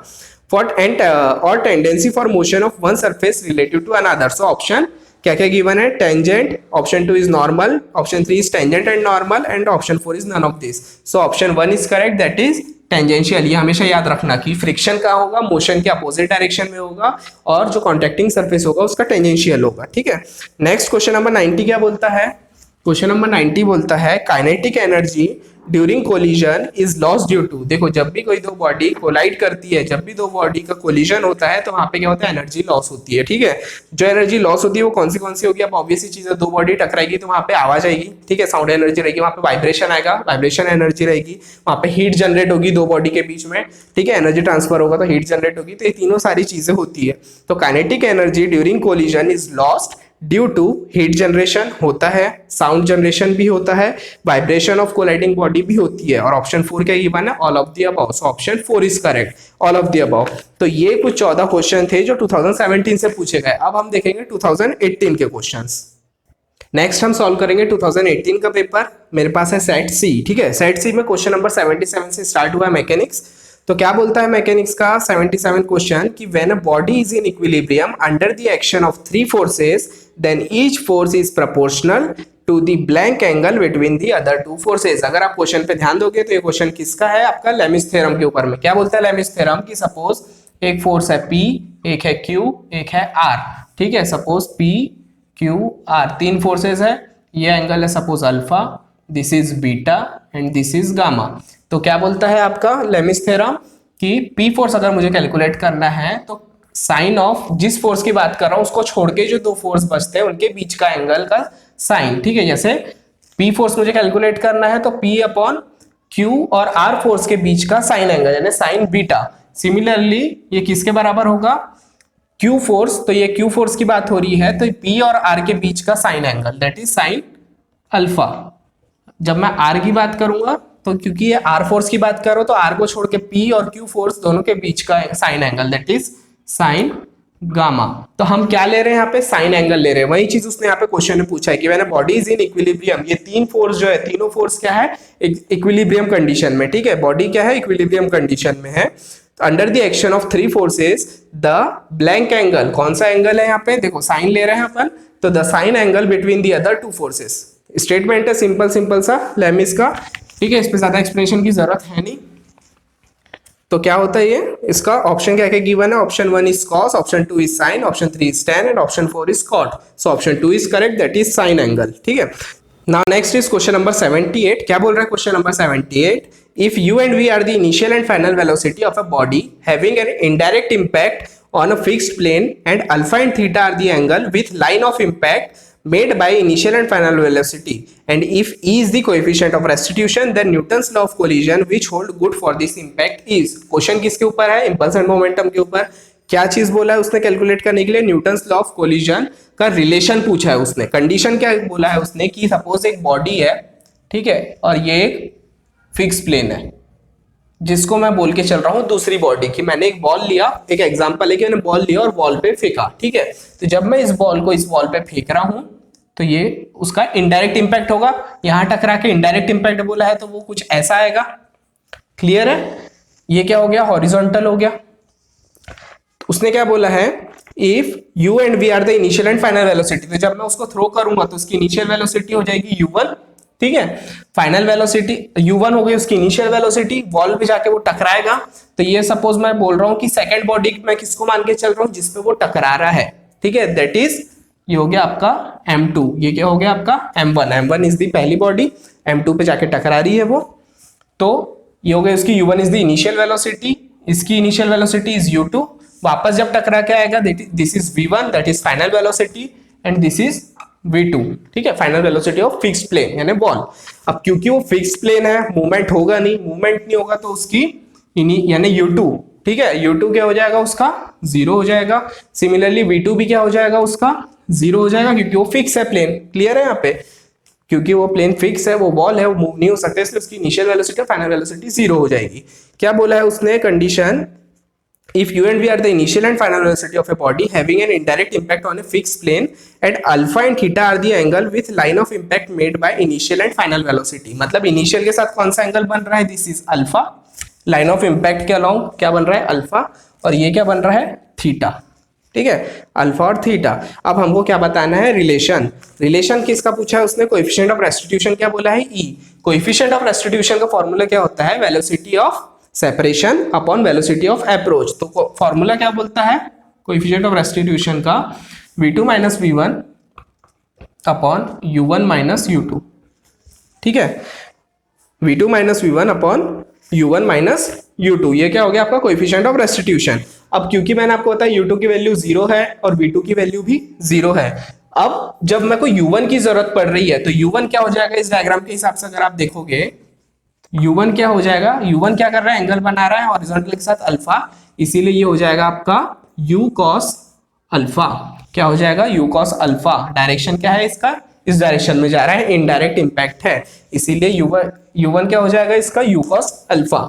और जब मैं v1 की बात करूंगा तो v1 का भी क्या हो जाएगा formula v cos theta, horizontal के साथ क्या एंगल बना रहा है थीटा, बट क्योंकि ये अपोजिट डायरेक्शन में है इसलिए इस पे साइन क्या लगाएंगे हम माइनस। क्लियर है यहाँ तक के, u1 होगा u cos अल्फा क्योंकि वो हॉरिजॉन्टल के साथ अल्फा एंगल बना रहा है, v1 होगा हमारा v cos थीटा क्योंकि वो हॉरिजॉन्टल के साथ में थीटा एंगल बना रहा है, साइन हम क्या लेंगे माइनस क्योंकि उस दोनों का डायरेक्शन अपोजिट है। सिंपली इस वैल्यू को हम उस पर पुट करके देखते हैं, क्या हो जाएगा e इक्वल्स टू v2 क्या है हमारा 0 माइनस v1 क्या है हमारा minus of v cos theta upon u1 क्या है हमारा u cos अल्फा, ठीक है, माइनस u2 क्या है हमारा 0, माइनस माइनस बिकम प्लस, तो ये हो जाएगा आपका v cos theta upon u cos alpha minus 0 is u cos alpha. ठीक है, क्या कर रहे हैं समझ में आ रहा है, सिंपली u cos अल्फा को मैं वापस इसके पास लेके चले जाऊंगा तो ये क्या हो जाएगा eu cos alpha is equals to v cos theta, eu cos alpha is equals to v cos theta. ठीक है, ऑप्शन पढ़ते हैं, ऑप्शन क्या बोला है, पहला option v cos theta is equals to eu cos alpha, option 2 is u cos theta is equals to ev cos alpha, 3 is v sin theta equals to eu sin alpha and 4th is u sin theta equals to eu sin alpha. हमारा answer क्या है eu cos alpha equals to v cos theta, मतलब v cos theta equals to eu cos alpha, that is option 1 is correct, v cos theta equals to eu cos alpha. तो ऐसे हमें इसे calculate करना होता है। तो इंपल्स एंड मोमेंटम के ऊपर ऐसा थोड़ा सा ट्रिकी क्वेश्चन पूछता है वो, सिंपली कुछ नहीं किया अपन ने यहाँ पे कोएफिशिएंट ऑफ रेस्टिट्यूशन के फॉर्मूले में बस v1 v2 की कंडीशन के अकॉर्डिंग हमने वैल्यू रखे हैं यहाँ पे, क्योंकि इनडायरेक्ट इंपैक्ट था इसीलिए हमको यहाँ पे क्या है अल्फा और थीटा को भी कंसिडर करना पड़ा। ठीक है, क्लियर है यहाँ तक के, तो ये हो गया आपका क्वेश्चन नंबर 78। नेक्स्ट क्वेश्चन क्या बोल रहा है, question number 79, complete determination of resultant force of non concurrent forces is a is determination of magnitude. 3 condition दिया है उसने क्वेश्चन में, ठीक है, कि बोला है complete determination of resultant force of non concurrent force, मतलब जो नॉन कॉन्करेंट फोर्सेज होते हैं उसका अगर आप कंप्लीट डिटर्मिनेशन कर रहे हैं रिजल्टेंट फोर्स का, तो उसने 3 कंडीशन दिया, इसमें से कौन सी कंडीशन सही होती है। पहला मतलब कंप्लीट डिटर्मिनेशन के अंदर में कौन से डिटर्मिनेशन आते हैं किसके, नॉन कॉन्करेंट फोर्सेस के, कब, जब हम रिजल्टेंट फोर्स को कैलकुलेट कर रहे हैं तब। पहली चीज डिटर्मिनेशन ऑफ मैग्नीट्यूड, तो बिल्कुल हाँ, क्योंकि हम रिजल्टेंट कैलकुलेट कर रहे हैं तो हमको मैग्नीट्यूड वहां से डिटरमाइन करना होता है। डिटर्मिनेशन ऑफ डायरेक्शन, तो ये भी बात सही है क्योंकि हम मैग्नीट्यूड और डायरेक्शन दोनों ही कैलकुलेट करते हैं नॉन कॉन्करेंट फोर्सेस का। ठीक है, and third is determination of point on it's line of action, किस लाइन ऑफ एक्शन में किस पॉइंट पे वो फोर्स लग रहा है वो भी हमारे लिए इंपॉर्टेंट होता है, वो चीज भी हम डिटरमाइन करते हैं कि कहाँ पे वो फोर्स एक्ट कर रहा है, ठीक है, उसका लाइन ऑफ एक्शन क्या है, तो वो भी चीज हम डिटरमाइन करते हैं। तो हम क्या करते हैं, मैग्नीट्यूड भी निकालते हैं, डायरेक्शन भी निकालते हैं और उसका पॉइंट भी निकालते हैं कि किस पॉइंट पे लाइन ऑफ एक्शन है उसका। So option one is only A and B, ठीक है, यानी मतलब यहाँ पे तीनों ही ऑप्शंस हमारे, तीनों ही स्टेटमेंट हमारे करेक्ट हैं, क्योंकि जब हम कंप्लीट डिटरमाइन करते हैं रिजल्टेंट फोर्स का तो ये सारी तीनों चीजों को हमें डिटरमाइन करना होता है। So option one is only A and B, option two is only A and C, and option three is A B and C, and option four is none of this. So option three is correct, A B and C, यानी तीनों ही statement हमारे correct है। Next is question number 80। Question number 80 बोलता है D'Alembert principle state that, फिर से वही चीज, डी एलम्बर्ट प्रिंसिपल के ऊपर क्वेश्चन पूछा है। D'Alembert principle state that if a rigid body is acted upon by system of forces, this system of forces may be reduced to a single resultant force whose blank may be found out by method of graphic statistic। क्या बोला है उसने कि D'Alembert's principle state that if a rigid body is acted, simple सा statement है, अगर आप D'Alembert's principle का स्टेटमेंट देखोगे तो सीधे उसने कॉपी पेस्ट किया है यहाँ पे स्टेटमेंट को, that if a rigid body is acted upon by system of forces, the system of forces may be reduced to a single resultant force whose blank may be found out method by graphic statistic। मतलब उस force का हम क्या क्या determine करते हैं, मैंने अभी बताया, मैग्नीट्यूड भी करते हैं, डायरेक्शन भी करते हैं और उसका लाइन ऑफ एक्शन भी करते हैं। तो जब कभी भी हम रिजल्टेंट फोर्स निकाल रहे हैं तो वहां पे हमको मैग्नीट्यूड, डायरेक्शन और लाइन ऑफ एक्शन तीनों चीज कैलकुलेट करना होता है। तो वही चीज यहाँ पे उसने पूछा है। So option one is magnitude, two is direction, three is line of action and fourth is magnitude, direction, line of action. तो ऑप्शन फोर इज करेक्ट, ठीक है। Next is question number 81, the centre of gravity of right circular cone, ठीक है, same वही उसने MI के ऊपर question पूछा है। सीजी बताओ बोलता है किसका, right circular cone of height h lies at a distance blank from vertex along the axis of rotation.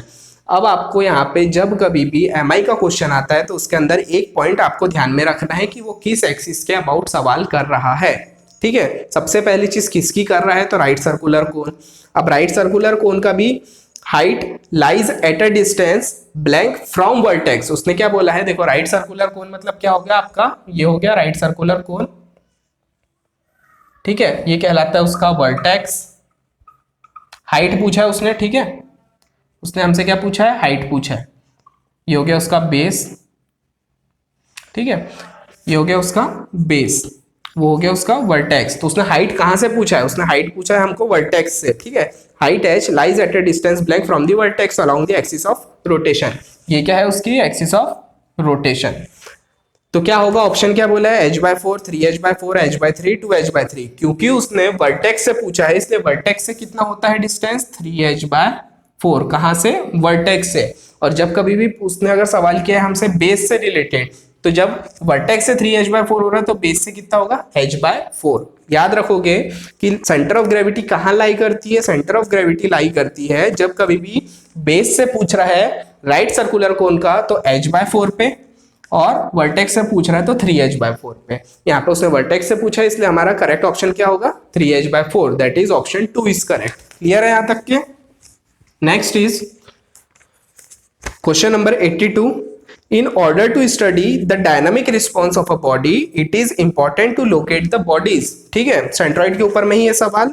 Dynamic response अगर हमें किसी बॉडी का अगर स्टडी करना है तो उसके लिए क्या इंपॉर्टेंट होता है, ऑब्वियस चीज है, क्या इंपॉर्टेंट होगा, option one is colour, option two is emissivity, option three is centre of mass and option four is none of this. अब डायनामिक रिस्पॉन्स की बात कर रहे हैं तो वहां पे हमारे लिए कलर और एमिसिविटी मायने नहीं रखता है, वहां पे हमारे लिए क्या इंपॉर्टेंट होता है, सेंटर ऑफ मास, ठीक है, क्योंकि कलर और एमिसिविटी क्या एक तरीके से उसकी फिजिकल कैरेक्टरिस्टिक हो जाती है बॉडी का।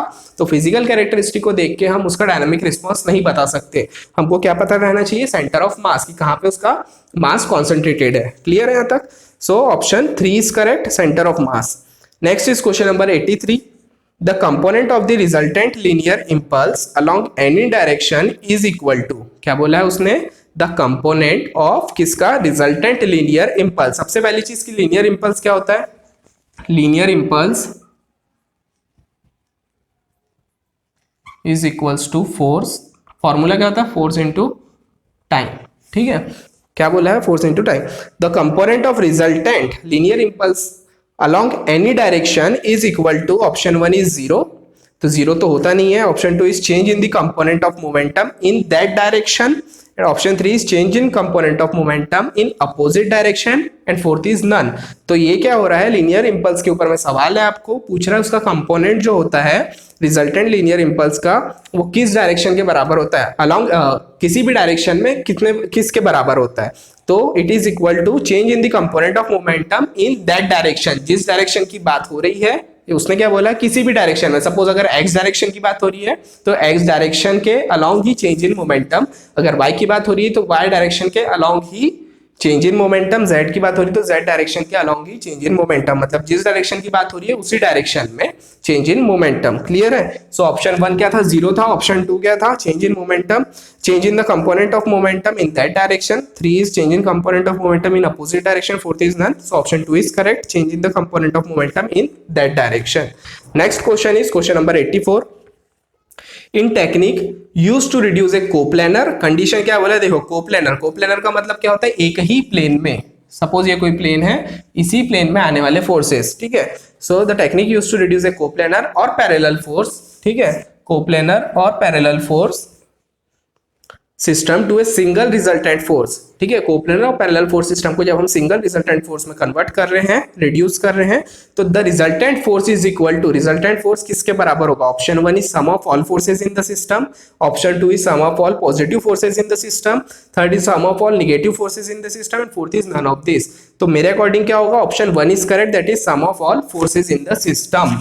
जितने भी फोर्सेस है वहां पे, पॉजिटिव निगेटिव जो भी फोर्सेस है उन सब के बराबर, रिजल्टेंट जब हम कैलकुलेट करते हैं हमें सारे फोर्सेस को क्या करना होता है, कंसीडर करना होता है। So option 1 is correct. Next is 85 question, that is फिर क्या आ गया, प्रोजेक्टाइल मोशन के ऊपर में क्वेश्चन है। A projectile is projected from a point on a ground with velocity of projection u and angle of projection alpha, how much maximum height can the projectile reach. Maximum height का simple उसने क्या किया है, formula पूछा है। क्या होता है मैक्सिमम हाइट का फॉर्मूला, हमने देखे लास्ट 2017 में भी उसने प्रोजेक्टाइल मोशन के ऊपर सवाल किया था, वही चीज उसने वहां पे पूछा था। मैक्सिमम हाइट का फॉर्मूला क्या था, u square sine square alpha by 2g, ठीक है। सारे फॉर्मूले मैंने प्रोजेक्टाइल मोशन के वीडियो में कवर करा रखा है, एक भी चीज वहां से मिस नहीं होगी, जितना है उसी वीडियो में है, उसके अंदर आपको सारी चीजें मिल जाएगी, ठीक है। तो अगर आप लोगों ने रिफर नहीं किया है, पढ़ना है, तो आप वो वीडियो रिफर कर सकते हो।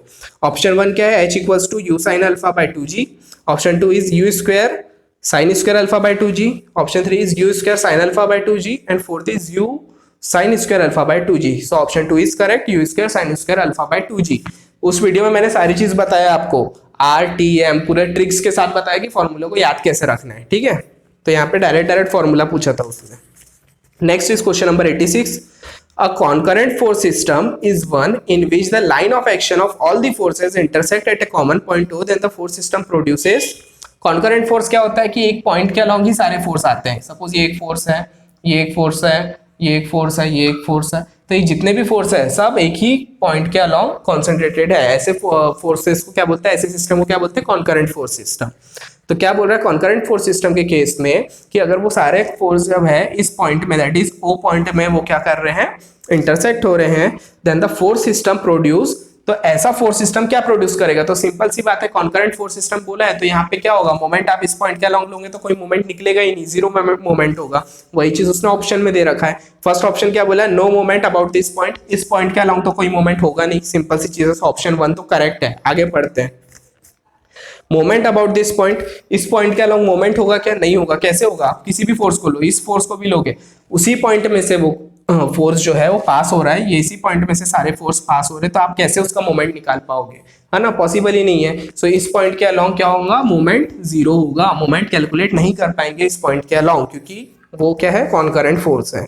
सो ऑप्शन क्या दिया था, no moment about this point, option 2 is moment about this point, option 3 is both 1 and 2 are produce, और option 4 is none of this. So option 1 is correct, no moment about this point, ठीक है, moment नहीं ले पाएंगे।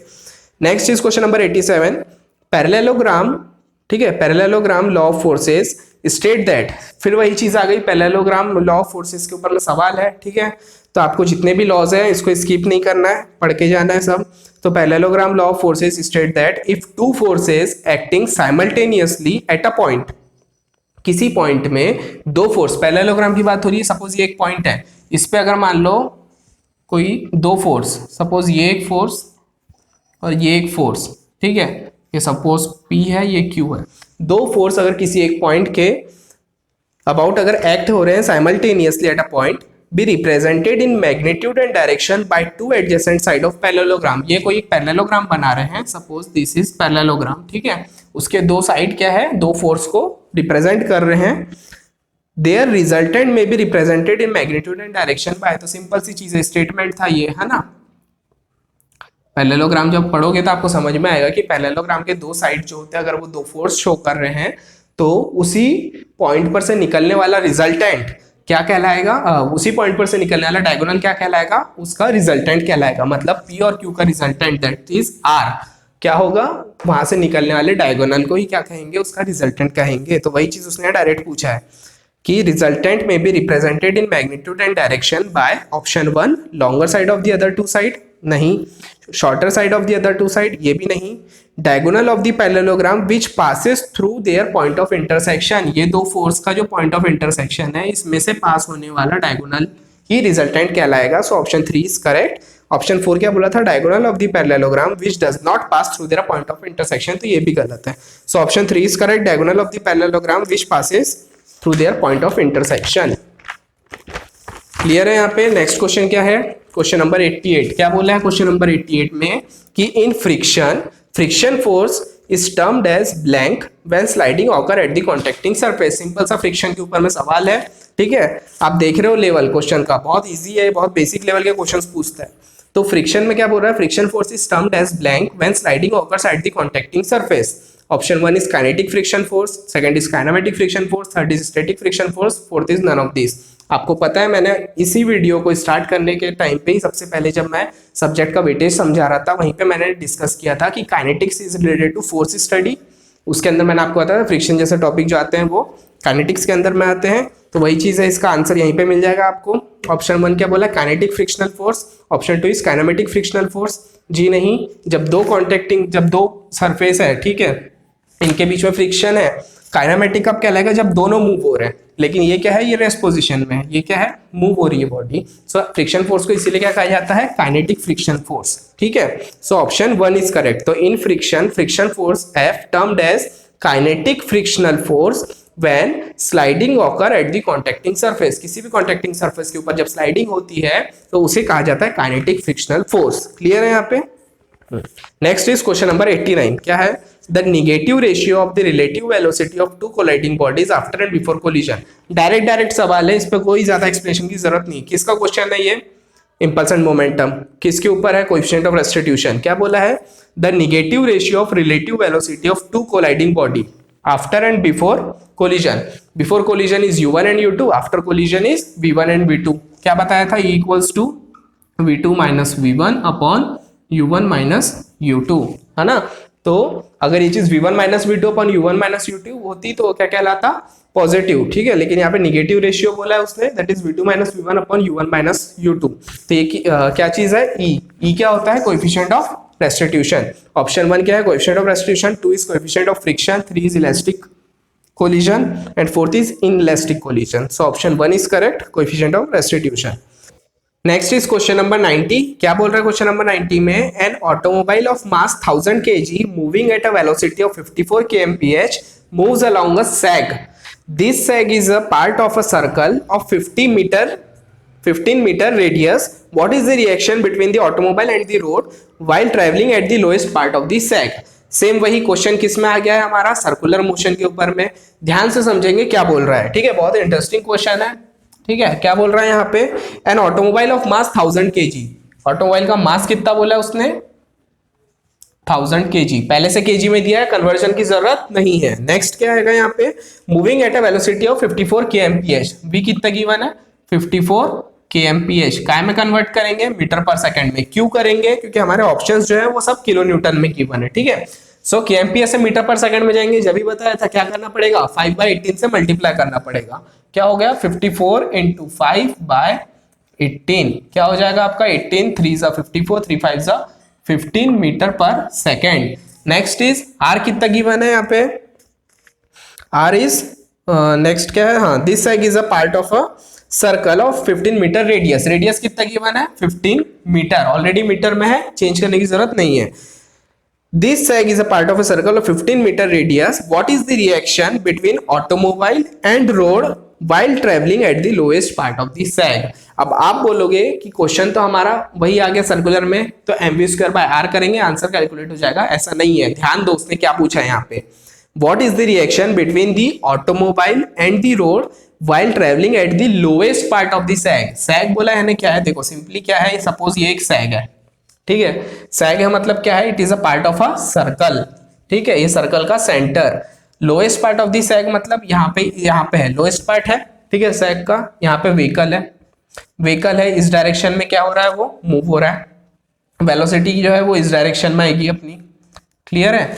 अब ये vehicle है तो इस पार्ट में रिएक्शंस कौन से आएंगे, रिएक्शन आएगा एक तो अपवर्ड, ठीक है, यानी ग्राउंड से आएगा, दैट इज आर, ठीक है, अपवर्ड रिएक्शन आएगा एक, दैट इज आर। उसके बाद व्हीकल का अपना खुद का वेट आएगा, दैट इज डाउनवर्ड डायरेक्शन में, कितना आएगा, mg प्लस और क्या आएगा, सेंटर से डाउनवर्ड डायरेक्शन में ही यानी व्हीकल का खुद का वजन आएगा, और क्योंकि व्हीकल लोएस्ट पार्ट ऑफ सैग से मूव हो रही है इसलिए अलोंग दी टर्निंग यहाँ पे क्या आएगा, सेंट्रीफ्यूगल फोर्स भी आएगा, that is mv square by R. Centrifugal force भी आएगा। मैं सेंट्रीफ्यूगल फोर्स क्यों बोल रहा हूं, क्योंकि अवे फ्रॉम द सेंटर है, देखो डायरेक्शन क्या है इसका, डाउनवर्ड है, सेंटर यहाँ पे है, यानी सेंटर से बाहर की तरफ जा रहे हैं हम, सेंटर से हम बाहर की तरफ जा रहे हैं। जब सेंटर की तरफ जाते हैं that is centripetal force, centre से बाहर जा रहा है, अवे फ्रॉम द सेंटर है, इसलिए centrifugal force is mv square by R. तो कुल मिला के अगर हम इसको इक्वेट करेंगे तो सिचुएशन क्या बनती है हमारी, आर यानी दिस आर जो अपवर्ड फोर्स है, it must be equal to mg plus mv square by R जो कि डाउनवर्ड डायरेक्शन में है। तो ये क्या हो जाएगा, mv square by R plus mg, ठीक है, समझ में आ रहा है, ये हमारी कंडीशन बन गई इक्वेशन की। अब कैलकुलेट करने के बोला what is the reaction between the automobile and road, between the automobile and road, गाड़ी कब, जब सैग के लोएस्ट पार्ट में है, तो यहाँ पे कौन सा रिएक्शन आएगा, गाड़ी और रोड के बीच में जो रिएक्शन आएगा उसकी वैल्यू कितनी होगी, मतलब उसने सिंपली हमसे क्या पूछा है, इस आर की वैल्यू पूछा है, ठीक है, जो कि हम इससे इक्वेट करके सॉल्व करेंगे। तो m की वैल्यू कितनी है हमारी 1000, v कितना निकला हमारा 15, स्क्वायर है इसलिए दो बार लिखेंगे, r कितना आया हमारा 15 प्लस mg है, m कितना है हमारा 1000, g कितना होता है हमारा 9.81, मैं लेके चल रहा हूं उसको 10 for easy calculation.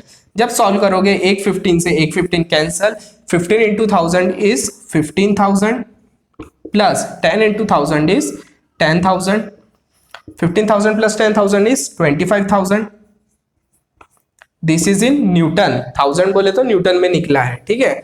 1 kilo newton equals to 1000 newton होता है, पता है, इसी का मतलब ये क्या हो जाएगा 25 kilo newton is the answer which is equal to R. वही रिएक्शन जो कि हमको सवाल में पूछा गया था, what is the reaction between the automobile and the road while travelling at the lowest part of the sag, and this is R equals to 25 kilo newton. Option देखते हैं, ऑप्शन में क्या बोला, option 1 is 24.8 kilo newton, 2 is 248 kilo Newton, 3 is 2480 kilo Newton, 4 is 24800 kilo Newton. तो हमारा answer क्या है 25 kilo Newton, which is जो कि एकदम पास है किसके 24.8 किलो न्यूटन के। फर्क क्यों आया 0.2 का, क्योंकि हमने यहाँ पे जी की वैल्यू 9.81 नहीं लिया, हमने 10 लेके सॉल्व किया, ठीक है। तो आप ऐसे करके कैलकुलेशन इजी कर सकते हो, पॉइंट में रहेगा, डेसिमल में रहेगा तो आपको सॉल्व करने में थोड़ा सा दिक्कत जाएगा, इसीलिए हम क्या करेंगे उसको राउंड ऑफ करके सॉल्व करेंगे। सो 25 हमारा आंसर आया, उसके पास की value is 24.8 kilo newton, so option 1 is correct. तो ये हो गया आपका 2018 का। अब सॉल्व करेंगे हम 2019 का पेपर। सो नेक्स्ट इज 2019, मेरे पास है सेट डी, मैं सेट डी रिफर कर रहा हूं। सो क्वेश्चन नंबर 67 से स्टार्ट होता है हमारा मैकेनिक्स। क्वेश्चन नंबर 67 क्या बोलता है, 2 equal forces acting at a right angle having resultant under root 32, then find magnitude of each force. Simple सा क्वेश्चन है, फोर्स एंड इक्विलिब्रियम के अंदर में। क्वेश्चन नंबर 67 क्या बोला है, 2 equal forces acting at a right angle having resultant दिया हुआ है हमको कितना, r equals to root of 32। वो जो दोनों फोर्स है, ठीक है, हमको उसका मैग्नीट्यूड कैलकुलेट करना है। सिंपल है, रिजल्टेंट अगर हमें कैलकुलेट करना है दो फोर्स का तो क्या होता है, अंडर रूट ऑफ रिजल्टेंट क्या होगा, a square plus B square plus 2ab cos theta. ये होता है रिजल्टेंट का formula, a square plus B square plus 2ab cos theta. But यहाँ कंडीशन क्या बोला है, टू इक्वल फोर्सेस, मतलब जो फोर्स ए है और फोर्स बी है ये दोनों क्या है, इक्वल है। सपोज मैं मान लेता हूं कि इनका मैग्नीट्यूड क्या है, p, तो a is p square, b is also p square plus 2 times of p into p cos theta.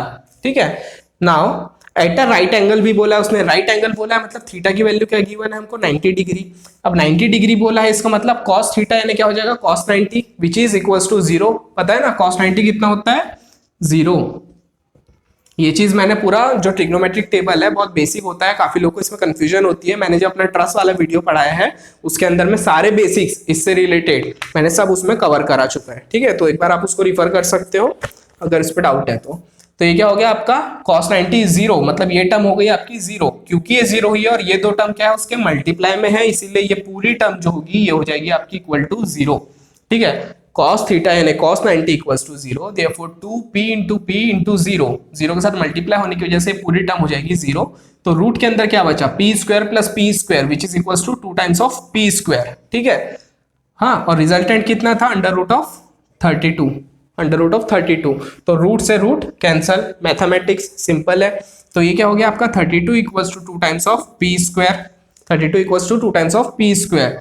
Therefore p square equals to क्या है, 2 मल्टीप्लाई में यहाँ जाके क्या हो जाएगा डिवाइड में 32/2, ये हो जाएगा 16। Therefore p square equals to 16, तो p की वैल्यू क्या हो जाएगी, under root of 16 which is equals to 4, 4 4 जा 16 होता है। सो p की वैल्यू क्या आई हमारी, 4 किलो न्यूटन। वही चीज उसने पूछा था कि two equal force acting at a right angle having resulted under root 32, then find magnitude of each force. Kilo newton नहीं आएगा, यूनिट उसने बताया नहीं है इसीलिए। सो ऑप्शन 1 क्या दिया था उसने, 2, option 2 is 4, option 3 is 8 and option 4 is 16। So correct is option 2 that is 4, 4 हमारा आंसर है, option 2 is correct. Next question क्या आएगा, नेक्स्ट इज क्वेश्चन नंबर 68। क्या बोला है, two unlike parallel forces each of magnitude 50 kilo newton are 200 mm apart from each other, what will be the magnitude of moment of couple formed by this two forces. ठीक है, simple सा question है force and equilibrium का। क्या बोला है कि to unlike parallel forces, ये हो गए दो parallel forces each of 50 kilo Newton. ठीक है, एक पैरेलल भी हो गए, अनलाइक भी हो गए, एक ऊपर है एक नीचे है, और दोनों के बीच का distance is 200 mm apart. Calculate करो बोलता है magnitude of moment of couple found by this two forces. ये दो फोर्स जो कपल बना रहे हैं इसका हमको क्या करना है, मोमेंट कैलकुलेट करना है। तो मैं क्या करूंगा, इस पॉइंट के अलावा मोमेंट लूंगा, मोमेंट लूंगा तो क्या हो जाएगा 50 इंटू 200, फोर्स इंटू डिस्टेंस करते हैं हम, तो ये हो जाएगा 50 इंटू 200। बट यहाँ पे देखोगे आप तो ऑप्शन में क्या बोला है, किलो न्यूटन मीटर, और ये क्या है mm में है, तो हम इसको क्या करेंगे मीटर में कन्वर्ट करने के लिए 10⁻³ से मल्टीप्लाई करेंगे, क्योंकि 1 मीटर इक्वल्स टू 1000 mm। तो जब इसको 10⁻³ से मल्टीप्लाई करोगे तो क्या होगा आंसर, 5 2 जा 10 और 1 2 3, ये 3 जीरो भी लग गए इसमें, इंटू 10⁻³ यानी ये कितना हो गया आपका -3, यानी ये हो जाएगा आपका 10 किलो न्यूटन मीटर। ठीक है, सो ऐसे आपको सिंगल स्टेप के क्वेश्चंस पूछे जाते हैं इस पे फोर्स एंड इक्विलिब्रियम के ऊपर में। ऑप्शन क्या क्या गिवन है, option 1 is 5 kilo newton metre, 2 is 10 kilo newton metre, 3 is 20 kilo newton metre, 4th is 0। So option 2 is correct, that is 10 kilo newton metre. Next question क्या है, question number 69। When two surfaces are in contact with each other during motion, it require more force even on horizontal surface to move which is due to friction. But frictional force does not depend on. Simple है, उसने पूरी कहानी बता दिया जिसका कोई लेना देना है नहीं इसमें। पहले पार्ट में उसने क्या बोला है कि दो सरफेस है are in contact with each other during motion. ठीक है, एक मोशन के दौरान दो सरफेस के बीच में क्या हो रहा है, कॉन्टेक्ट में है दो सरफेस, तो it require more force even on horizontal surface to move which is due to friction. Friction की वजह से ऑब्वियस है कि वहां पे फोर्स ज्यादा लगेगा, but frictional force does not depend on, friction force किस किस पे डिपेंड नहीं करता है। ऑप्शंस पढ़ेंगे, पहला ऑप्शन क्या है, normal reaction from surface, second is force tending to cause motion, third is roughness of surface, fourth is area of contact between two surfaces. तो सीधी सी चीज है, फ्रिक्शन फोर्स नॉर्मल रिएक्शन पे डिपेंड करता है, तभी हम क्या करते हैं F=μn, n क्या होता है, नॉर्मल रिएक्शन होता है। ठीक है, तो नॉर्मल रिएक्शन के ऊपर फ्रिक्शन फोर्स डिपेंड करता है। Next is force tending to cause motion, जिस फोर्स की वजह से मोशन हो रहा है दैट इज वो भी फोर्स जरूरी है, वो भी फोर्स जो होता है उस पर डिपेंडेंट होता है फ्रिक्शन फोर्स। ठीक है, ये यार कि एक सरफेस है उसके ऊपर एक बॉडी है, इस डायरेक्शन में मोशन है, तो ऑब्वियस है मोशन के ऊपर डिपेंड रहेगा, तभी तो हम बता पाएंगे कि इस डायरेक्शन में मोशन है तो जो फ्रिक्शन फोर्स है वो इस डायरेक्शन में फ्रिक्शन लगेगा, अपोजिट टू मोशन, है ना। तो इसका मतलब ये इस पे डिपेंड हुआ कि नहीं हुआ, हुआ ना इस पे डिपेंड। और पहले इसमें क्या बोला था, F equals to mu N, उसने बोला था नॉर्मल रिएक्शन पे डिपेंड होता है, तो ऑब्वियस है होता है, तभी तो उसके फॉर्मूले में नॉर्मल रिएक्शन भी आ रहा है। So option 1 normal reaction from surface, ये भी सही है। Force tending to cause motion, उस पर भी डिपेंड हो रहा है, मोशन पे भी डिपेंड हो रहा है। Third is roughness of surface, ये जो कॉन्ट्रैक्टिंग सरफेस है, तो मेरे को एक बात बताओ, जितनी ज्यादा रफ सरफेस उतना ज्यादा फ्रिक्शन, जितनी ज्यादा स्मूथ सरफेस उतना कम फ्रिक्शन, मतलब कि सरफेस की कंडीशन पे वो फ्रिक्शन फोर्स डिपेंड हो रहा है। सो ऑप्शन 3 भी सही है कि हाँ उस पर भी डिपेंड हो रहा है। लास्ट में क्या बोला है, area of contact between to surface. तो देखो यहाँ पे फ्रिक्शन फोर्स जो है इस पर डिपेंड नहीं करता, एरिया इतना हो चाहे इससे कम हो चाहे इससे ज्यादा हो, कितना भी बड़ा एरिया हो, डिपेंडिंग ऑन बॉडी, एरिया कम भी होगा तो भी वहां फ्रिक्शन होगा, एरिया ज्यादा होगा तो भी उस पर फ्रिक्शन होगा। मतलब बेसिकली फ्रिक्शनल फोर्स जो है वो एरिया ऑफ कॉन्टैक्टिंग सरफेस पे डिपेंड नहीं करता, कि कितने एरिया कॉन्टैक्ट में आ रहा है उस पर डिपेंड नहीं करता, ठीक है। तो इसका मतलब ऑप्शन 4 इज करेक्ट, क्योंकि यहाँ पे क्या बोला है, but frictional force does not depend on, इसके ऊपर डिपेंड नहीं करता, किसके ऊपर, area of contact between to surface, दो सरफेस के बीच में कितना एरिया कॉन्टैक्ट में है उसके ऊपर डिपेंड नहीं करता friction force. Next is question number 70, the ratio of static friction to dynamic friction is always, ratio of static friction, ratio of static friction to dynamic friction,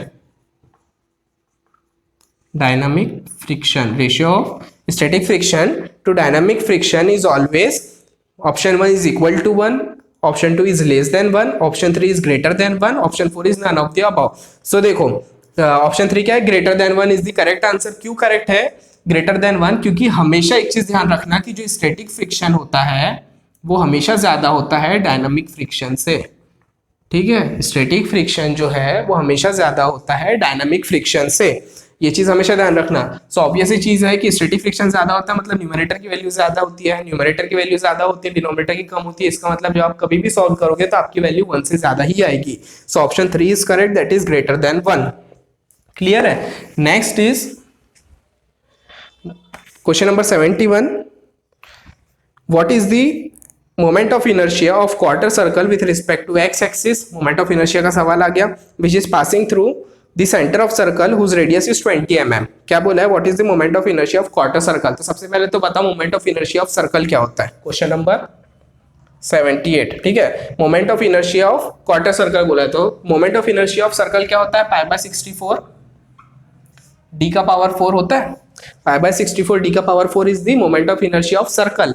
लेकिन यहाँ पे बोला है क्वार्टर सर्कल, क्वार्टर सर्कल का मतलब क्या होता है 1/4, 1/4 मतलब क्या हो जाएगा, सीधा सीधा इससे 1/4 से मल्टीप्लाई करना पड़ेगा। रेडियस क्या बोला है उसने 20 mm, आर की वैल्यू कितनी गिवन है, आर की वैल्यू गिवन है 20 mm, और हमको पता है डायमीटर क्या होता है 2 टाइम्स ऑफ आर होता है, ठीक है। तो ये हो गया आपका 40 mm। सिंपल क्या करोगे, आपको ये 40 को आप इस पे पुट करोगे, जब सॉल्व करोगे तो आपका आंसर आ जाएगा इसमें 3.14 सेंटीमीटर का पावर 4। क्लियर है यहाँ तक के, ऑप्शन डायरेक्ट है, यहाँ पे सॉल्व करने वाली बात है। ऑप्शन 1 क्या है 3.14 सेंटीमीटर का पावर 4, ऑप्शन 2 इज 0.878 सेंटीमीटर का पावर 4, 3 इज 0.785 सेंटीमीटर का पावर 4, फोर्थ इज 0.393 सेंटीमीटर का पावर 4। क्लियर है। तो यहाँ पे ऑप्शन 1 इज करेक्ट, 3.14 सेंटीमीटर का पावर 4। अच्छा यहाँ पे क्या ध्यान रखना है एक चीज, यहाँ पे रेडियस आपको गिवन है क्या में, mm में, और आंसर गिवन है सेंटीमीटर में, ठीक है। तो उसका कन्वर्जन कर लेना, उसका कन्वर्जन कर लेना। क्या होता है कन्वर्जन, 1 सेंटीमीटर में कितने mm आते हैं, 10 mm आते हैं। क्लियर है, 1 सेंटीमीटर इक्वल्स टू 10 mm। ये कन्वर्जन बेसिक है, ये आने चाहिए। नेक्स्ट इज क्वेश्चन नंबर 72, क्या बोल रहा है 72 में, इन 3 dimensional analysis equilibrium of parallel forces along x axis require, direct है ये भी, कोई नई चीज नहीं है। 3 डायमेंशनल एनालिसिस बोला, यानी एक्स एक्सिस, वाई एक्सिस और जेड एक्सिस तीनों की बात कर रहा है। इक्विलिब्रियम कंडीशन पैरेलल फोर्स की बात कर रहा है अलोंग एक्स एक्सिस, जिस एक्सिस के अलोंग इक्विलिब्रियम कंडीशन कहा है उसने, उस एक्सिस के अलोंग फोर्स क्या होगा, 0 होगा। एक्स एक्सिस के अलोंग बोला है, इसका मतलब यहाँ पे क्या हो जाएगा, submission of F X equals to 0। अब क्योंकि सबमिशन ऑफ एफ एक्स बोला है उसने 0, इसका मतलब बाकी 2 एक्सिस के अलोंग जो मूवमेंट होगा वो भी 0 होगा, यानी वाई के अलोंग भी 0 होगा और जेड के अलोंग भी 0 होगा। डायरेक्ट है, इसमें कोई लॉजिक वाली बात नहीं है। देखते हैं कहाँ पे बोल रहा है ये चीज। ऑप्शन 1 में क्या बोला, F X equal to zero, F Y equal to zero, F Z equal to zero, नहीं होगा। F X equal to zero, M X equal to zero, M Y equal to zero, नहीं होगा। 3 में बोला है F X equal to zero, M Y equal to zero, M Z equal to zero, ये होगा। क्यों? क्योंकि जिस अबाउट एक्स एक्सिस बोला है, अबाउट एक्स एक्सिस बोला है, इसलिए F X equal to zero, M Y भी जीरो होगा और एम जेड भी जीरो होगा। Fourth is F X equal to zero, F Y equal to zero, M Z equal to zero. क्योंकि X axis बोला है इसलिए option 3 is correct, that is F X equal to zero, M Y equal to zero and M Z equal to zero. Next is question number 73. If a body acted upon a number of coplanar and if a body acted upon a number of coplanar non-concurrent forces, condition क्या बोला है, coplanar. दूसरी condition non concurrent force, ठीक है। Non concurrent मतलब एक point पे वो कॉन्सेंट्रेटेड नहीं है। तो इट में option 1 rotate about itself without moving, option 2 move in any one direction rotating about itself, option 3 is B completely at rest and option 4 is all of the above. अब यहाँ पे एक चीज समझना पड़ेगा, कंडीशन क्या है, कोप्लेनर है, नॉन कॉन्करेंट फोर्स है। तो कोप्लेनर और नॉन कॉन्करेंट फोर्सेस में जो ऑप्शन 1 है, rotate about itself without moving, rotate about itself without moving, ये कंडीशन कब आएगी, जब आपके रिजल्टेंट की value is not equals to zero, जब आपके रिजल्टेंट की value is not equals to zero है और साथ ही में it is away from CG, it is away from CG. For example कि एक बॉडी है, उसकी सीजी यहाँ पे आ रही है, तो सीजी से भी दूर है और रिजल्टेंट फोर्स की भी वैल्यू जो है वो जीरो से माने इक्वल टू जीरो नहीं है। In such case it will be rotate about itself without moving. Clear है, यानी बिना मूव हुए वो क्या करेगा, रोटेट होते रहेगा। Next is move in any one direction rotating about itself, moving सिर्फ एक डायरेक्शन में मूव हो रहा है। ये कंडीशन कब आएगी, जब रिजल्टेंट भी आपका जीरो के बराबर नहीं होगा और जो आपकी फोर्स है वो भी कहां से पास हो रही है, सीजी में से पास हो रही है। इस कंडीशन में ये वाली सिचुएशन आएगी कि हाँ वो जो फोर्स है वो move in any one direction rotating about itself. Then next is B completely at rest. अब वो चीज कंप्लीटली एट रेस्ट कब होगा, जब सीधी सी चीज रिजल्टेंट जो होगा यानी कि कोप्लेनर नॉन कॉन्करेंट फोर्स का जो रिजल्टेंट होगा जब वो जीरो होगा, ठीक है, जब वो जीरो होगा उस केस में क्या हो जाएगा, एट रेस्ट वाली कंडीशन आ जाएगी। जब वो नॉट इक्वल टू जीरो रहेगा और थ्रू सीजी जा रहा है उस केस में क्या हो जाएगा, इन वन डायरेक्शन जाएगा। ठीक है, ये आपके फर्स्ट ऑप्शन हो गया, ये आपका सेकंड ऑप्शन हो गया, आपका थर्ड, तीनों ही एप्लीकेबल है in case of coplanar and non concurrent forces. इसका मतलब option 4 is correct, that is all of the above. Option 4 is correct, that is all of the above. Clear है। Next is question number 74। क्या बोल रहा है, radial component of velocity and acceleration in curvilinear motion. Curvilinear motion के ऊपर सवाल पूछा है, ठीक है। ऊपर से यहाँ पे उसने कुछ कैलकुलेट करना नहीं बोला, उसने सिंपल सी चीज पूछा है कि रेडियल कंपोनेंट वेलोसिटी का और एक्सीलरेशन का कर्विलिनियर मोशन में किससे डिनोट किया जाता है, या उसकी फॉर्मूला उसका डायरेक्ट कंपोनेंट की वैल्यू कितनी होती है। सो ऑप्शन 1 क्या बोला है, R dot and r double dot minus r theta square. Second is r theta dot and r theta double dot plus 2 r dot theta dot. Third is r double dot and r theta dot and fourth is r dot and r theta double dot. तो यहाँ पे एक चीज आपको ध्यान में रखना है, जहां पे उसने डॉट बोला है यानी सिंगल डॉट की बात की है, जहां पे उसने भी सिंगल डॉट की बात किया है, इसका मतलब होता है वन टाइम डेरिवेटिव। इसका मतलब क्या होता है, जब आप कर्विलिनियर मोशन पढ़ोगे उसके अंदर आपको ये चीज गिवन है, क्या होता है, वन टाइम डेरिवेटिव। ठीक है, और जब डबल डॉट की बात हो रही है, जब डबल डॉट की बात हो रही है वो होता है टू टाइम डेरिवेटिव, यानी डबल डेरिवेटिव, डबल डेरिवेटिव। ठीक है, अब हमको पता है कि वेलोसिटी क्या होती है, डिस्टेंस अपॉन टाइम। वेलोसिटी क्या होता है, डिस्टेंस अपॉन टाइम होता है। और एक्सीलरेशन क्या होता है, वेलोसिटी अपॉन टाइम। ठीक है, एक्सीलरेशन क्या होता है, वेलोसिटी अपॉन टाइम, और वेलोसिटी क्या होता है, डिस्टेंस अपॉन टाइम। ठीक है, तो अपन यहां लिखते हैं ना, ये होता है आपका dv/dt और ये हो गया आपका डिस्टेंस अपॉन टाइम d/dt। ठीक है, ये हो गया आपका d/dt और ये हो गया आपका dv/dt। क्लियर है यहाँ तक के। सो dv/dt को ही हम क्या लिखते हैं, d/dt। ठीक है, यहाँ पे अपन क्या ले लेते हैं, वेलोसिटी का भी डेरिवेटिव ले लेते हैं, यानी यहाँ पे क्या हो गया आपका डबल डेरिवेटिव हो गया d² v/dt²। ठीक है, D by D T of D V by D T, है ना, यानी वेलोसिटी का डेरिवेटिव। तो यही चीज क्या हो गई, D square V by D T square, मतलब एक्सेलरेशन यानी कौन सा केस हो गया, डबल डॉट वाला हो गया, और वेलोसिटी मतलब कौन सा केस हो गया, सिंगल डॉट वाला हो गया। अब आप उस ऑप्शंस में देखो सवाल से क्या मैच हो रहा है, क्या बोल रहा है उसने, radial component of velocity and acceleration. तो वेलोसिटी के लिए सिंगल डॉट यूज होगा और एक्सेलरेशन के लिए डबल डॉट यूज होगा। First option is correct, that is R dot and R double dot minus R theta square. ये चीज आपको as it is curvilinear motion के अंदर मिलेगी कि रेडियल कंपोनेंट ऑफ वेलोसिटी और एक्सेलरेशन क्या होता है, आर डॉट। तो आर डॉट किसके लिए यूज हो रहा है, वेलोसिटी के लिए हो रहा है, and R double dot minus R theta square किसके लिए यूज हो रहा है, एक्सेलरेशन के लिए यूज हो रहा है। तो ये सारी चीज आपको as it is curvilinear motion के अंदर मिलेगी, उसका डेरिवेशन है, वहां से इस चीज को रिफर कर सकते हैं। देन क्वेश्चन नंबर 75 क्या है, if the horizontal range of a projectile is maximum then the angle of projectile must be. Same question है, प्रोजेक्टाइल मोशन के ऊपर पूछा है। ये चीज मैंने प्रोजेक्टाइल मोशन के अंदर ऑलरेडी कवर कर रखा है, फिर से एक बार देख लेते हैं। क्या बोला है कि if the horizontal range of projectile is maximum, अगर हॉरिजॉन्टल रेंज मैक्सिमम है तो इन दैट केस जो एंगल ऑफ प्रोजेक्शन रहेगा वो कितना होगा। तो हमको पता है, मैं तो ऐसे डायरेक्ट बता दूंगा आपको कि एंगल ऑफ प्रोजेक्शन क्या होगा, जब हॉरिजॉन्टल प्रोजेक्टाइल का रेंज जो है वो क्या है, मैक्सिमम रहता है। एंगल ऑफ प्रोजेक्शन क्या होगा, 45 डिग्री होगा। कैसे होगा, कैसे होगा, देखो रेंज का फॉर्मूला क्या होता है, रेंज का फॉर्मूला होता है u square sine 2 alpha by g, u square sine 2 alpha by g होता है। यहाँ पे हमको क्या चाहिए, यहाँ पे हमको चाहिए कि साइन 2 अल्फा इक्वल्स टू 1। जब साइन 2 अल्फा इक्वल्स टू 1 होता है, इन दैट केस जो हॉरिजॉन्टल रेंज है वो मैक्सिमम होता है। जब साइन 2 अल्फा इक्वल्स टू 1 होता है तब जो हॉरिजॉन्टल रेंज है वो मैक्सिमम होता है। अब साइन 2 अल्फा इक्वल्स टू 1 का मतलब क्या हुआ कि sine of what angle is equals to 1, sine 90 equals to 1 होता है ना, तो ये क्या हो जाएगा, साइन 90 इक्वल्स टू 1। इसका मतलब क्या हो गया, 2 alpha equals to 90, that means alpha equals to 90 by 2 equals to 45 degree. यहां से आया, समझ में आया। सो इसका मतलब यहाँ पे क्या है, डायरेक्ट हम बता सकते हैं, या तो इसको आप डायरेक्ट भी याद रख सकते हो कि एट 45 डिग्री जो हॉरिजॉन्टल प्रोजेक्शन होता है वो क्या होता है, मैक्सिमम होता है। 45 डिग्री पे जो हॉरिजॉन्टल प्रोजेक्शन होता है वो क्या होता है, मैक्सिमम होता है।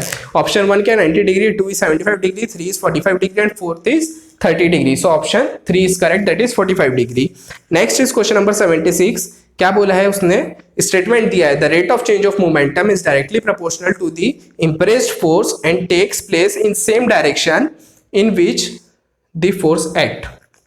The rate of change of momentum is directly proportional to the impressed force and takes place in the same direction in which the force act. This is the statement of, सीधी सी चीज है, copy paste किया है। जब आपको मैंने बताया है कि लॉज आपको पढ़ने हैं, जब आप लॉज पढ़ोगे तो वहां पे आपको समझ में आएगा कि न्यूटन का जो सेकंड लॉ है, न्यूटन का सेकंड लॉ ही ये स्टेटमेंट है। ठीक है, कॉपी पेस्ट है, सिंपल डायरेक्ट उसने स्टेटमेंट पूछा है। क्या बोलता है न्यूटन का second law, the rate of change of momentum is directly proportional to the impressed force and takes place in the same direction in which the force act. So option 1 D'Alembert principal.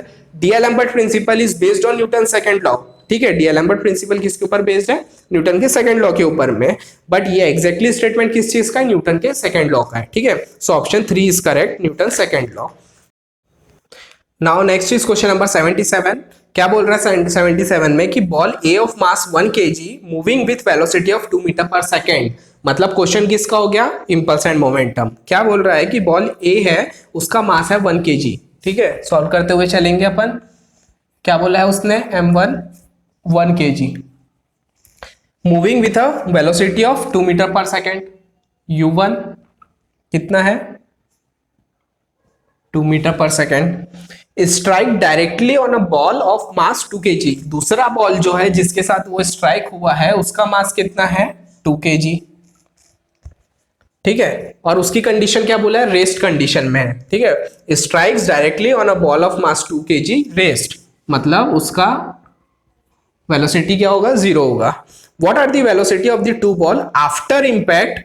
ठीक है, after impact बोला है, यानी कि क्या हो गया, v1 और v2 उसने हमसे पूछा है। v1 कैलकुलेट करना है और v2 भी कैलकुलेट करना है। आफ्टर इंपैक्ट वेलोसिटी पूछा है उसने।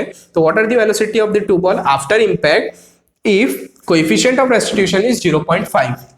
ई की वैल्यू कितनी गिवन है, 0.5। ठीक है, कोएफिशिएंट ऑफ रेस्टिट्यूशन कितना बोला उसने 0.5। क्या करेंगे अपन, v1 v2 निकालना है, सिंपल सा है, ठीक है, डिस्क्रिप्टिव क्वेश्चन है, ज्यादा टाइम नहीं लगेगा इसको सॉल्व करने में। सबसे पहले क्या करेंगे अपन इसमें कैलकुलेट, दो कंडीशन आती है। सबसे पहले आपको क्या करना है, कोएफिशिएंट ऑफ रेस्टिट्यूशन से कैलकुलेट करना है। क्या होगा, क्या है formula, v2 minus v1 upon u1 minus u2। v2 की वैल्यू कितनी है हमारी, कैलकुलेट करना है।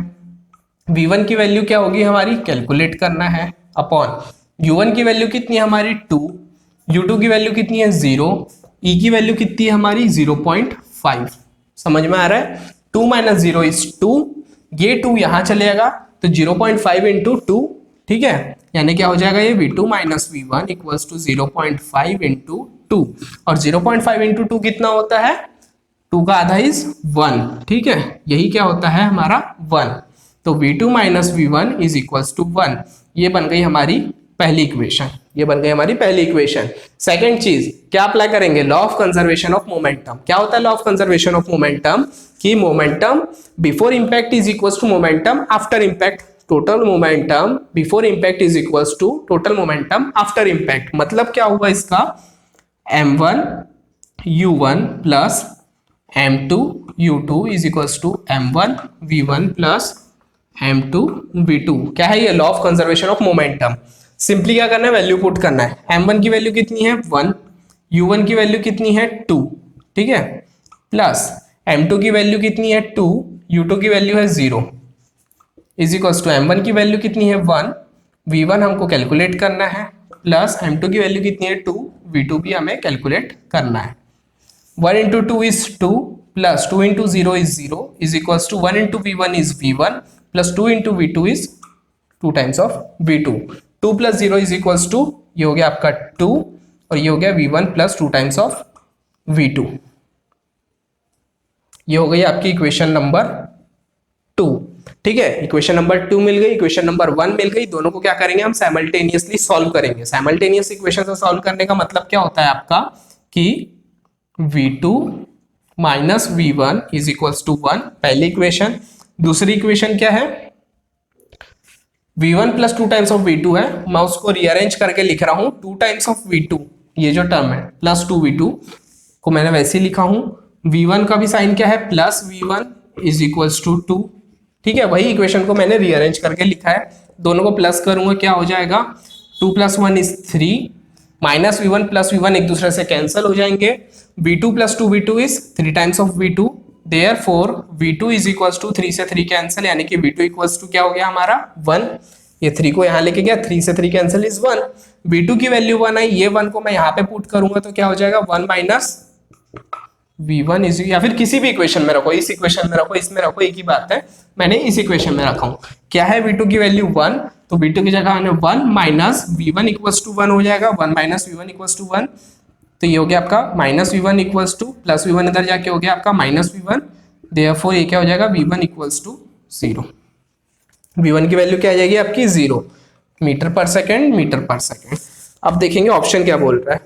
ऑप्शन देखो, हमारा आंसर क्या है, v1 की वैल्यू 0, v2 की वैल्यू 1, याद रखना है, ठीक है। ऑप्शन 1 क्या बोल रहा है, 0 and 1, option 2 is 1 and 2, option 3 is 2 and 2, and option 4 is 1 and 1। So option 1 is correct, that is 0 and 1, मतलब v1 की वैल्यू इज 0 एंड v2 की value is 1। So option 1 is correct. Clear है अच्छे से। ऐसे आपको इंपल्स एंड मोमेंटम के ऊपर में अगर आप देखोगे, ध्यान दोगे, देखो मेरा मेन एम क्या है 2017, 18 और 19 का पेपर साथ में सॉल्व करने का, कि आपको एक अच्छा खासा जजमेंट आएगा कि क्वेश्चन कैसे आ रहे हैं तीनों साल में कंपैरिजन करने के लिए। मैं चाहता तो वीडियो को एक एक पार्ट में भी बना सकता था कि पहले 17 सॉल्व करता, 18 करता, फिर 19 करता, बट इसमें आपको जजमेंट नहीं आता। अभी एक चीज तो क्लियर है हमको कि इंपल्स और मोमेंटम के ऊपर जनरली क्वेश्चन कैसे फ्रेम हो रहे हैं, वहां पे न्यूमेरिकल के ऊपर, कर्वीलिनियर मोशन या सर्कुलर मोशन के ऊपर में कैसे न्यूमेरिकल कैसे क्वेश्चन फ्रेम हो रहे हैं, न्यूमेरिकल वाले। मोमेंट ऑफ इनर्शिया में डायरेक्ट क्वेश्चन फ्रेम हो रहे हैं। तो हमको एक चीज, एक कॉन्सेप्ट क्लियर होता है कि किस टाइप के क्वेश्चन किस फॉर्म में पूछे जा रहे हैं। प्रोजेक्टाइल मोशन कैसे पूछे जा रहा है, न्यूमेरिकल पूछ रहा है क्या, नहीं, उसके ऊपर डायरेक्ट वो फॉर्मूला बेस्ड पूछ रहा है। ठीक है, नाउ क्वेश्चन नंबर 78 में क्या बोला है, a ball which is thrown upward at an angle alpha returns to the ground describing a parabolic path. Same question projectile motion में मैंने कवर कर रखा है। ठीक है, क्या बोला है क्वेश्चन नंबर 78 में, a ball which is thrown upward at an angle alpha, एक बॉल है जिसको ऊपर फेंका है, ठीक है, at an angle alpha, returns to the ground describing a parabolic path, path कैसा बन रहा है, पैराबोलिक पाथ है, ठीक है, ग्राउंड में पहुंच रहा है वो। A ball which is thrown upward, एक बॉल है मैंने इसको ऊपर फेंका at an angle alpha, this is alpha, returns to the ground, ground में वापस आ रहा है, describing a parabolic path, path कैसी बनती है, parabolic path, during its flight. तो इस कंडीशन में हमको उसने बोला है, पहला option vertical component of velocity remains constant, second is horizontal component of velocity remains constant, third is speed of the ball remains constant and fourth is kinetic energy of the ball remains constant. ये चीज मैंने projectile motion के अंदर में cover करा दिया हूं, फिर से रिपीट कर देता हूं एक बार, वहां पे मैंने अच्छे से डिटेल में समझाया। यहाँ पे आप ये समझो कि जब कभी भी किसी बॉल को हम फेंकते हवा में, बनाता है वो पाथ कौन सा, parabolic path. During that process जब वो बॉल हवा में है, उसकी जो वर्टिकल वेलोसिटी है वो चेंज होती है। वर्टिकल वेलोसिटी क्या हो रही है, यहाँ पे बढ़ रही है, बढ़ रही है, बढ़ रही है एक पॉइंट तक। इस पॉइंट पे पहुंचने के बाद में उसकी वर्टिकल वेलोसिटी कम होती जा रही, कम होती जा रही है, और फाइनली जब वो ग्राउंड में पहुंच गया तो उसकी वर्टिकल वेलोसिटी 0 हो गई। क्लियर है। और अगर मैं हॉरिजॉन्टल वेलोसिटी की बात करूं तो हॉरिजॉन्टल वेलोसिटी पूरी प्रोसेस के दौरान सेम है। क्यों सेम है, क्योंकि अगर हॉरिजॉन्टल वेलोसिटी अगर उसकी चेंज होगी तो बॉल आगे ही नहीं बढ़ेगा, अगर आगे बढ़ेगा कम हो जाएगी तो पीछे आ जाएगा, ज्यादा होगी तो बहुत आगे बढ़ जाएगा, समझ रहे हो। तो ड्यूरिंग दैट प्रोसेस उसकी हॉरिजॉन्टल वेलोसिटी क्या है, कांस्टेंट है, और vertical velocity keeps on changing. ठीक है, ये चीज को मैंने बहुत अच्छे से और बहुत डिटेल में मैंने प्रोजेक्टाइल मोशन के वीडियो में ऑलरेडी एक्सप्लेन कर चुका है। वही है क्वेश्चन, उसने यही पूछा था। तो इसमें हमारा क्या है, पहला option vertical component of velocity remains constant, जी नहीं, वर्टिकल कंपोनेंट चेंज होता है। Option 2 is horizontal component of velocity remains constant, तो हाँ हॉरिजॉन्टल कंपोनेंट जो होता है वो कांस्टेंट होता है। 3 is speed of the ball remains constant, speed तो कांस्टेंट हो ही नहीं सकती, स्पीड यहाँ पे क्या हो रही है, बढ़ रही है, मतलब स्पीड एक स्पीड से जा रहा है, जब वो नीचे आ रहा है तो उसकी स्पीड क्या हो जा रही है, ज्यादा हो रही है, मतलब स्पीड क्या हो रही है, उसकी चेंज हो रही है।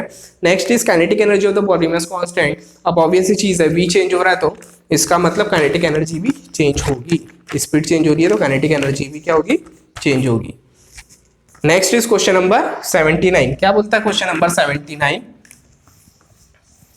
क्वेश्चन नंबर 79 बोल रहा है, what will be the deformation of the spring if a block of weight 100 newton is kept on it.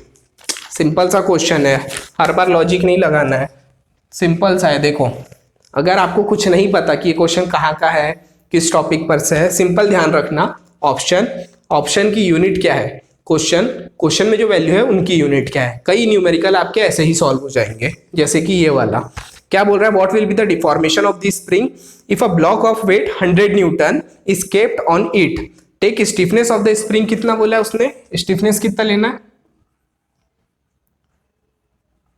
Stiffness उसने बोला है 1000 न्यूटन पर मीटर। ठीक है, वेट कितना है ब्लॉक का, 100 न्यूटन। ऑप्शन किस में गिवन है, 10 मीटर, 0.1 मीटर, 0.01 मीटर और 1 मीटर। ऑप्शन किस में गिवन है हमको, मीटर में। सिंपल है, अगर आपको नहीं पता फॉर्मूला क्या होता है, सारी चीजें देखो ना यार, ये 100 न्यूटन उसका वेट है, 1000 न्यूटन पर मीटर, इसका मतलब जब अगर मैं न्यूटन को रखूंगा न्यूमेरिकल में और नीचे में न्यूटन पर मीटर, तो न्यूटन से न्यूटन कैंसिल हो जाएगा और ये डिनोमिनेटर का मीटर जो है वो ऊपर चले आएगा। सिंपल सा मैथमेटिक्स है।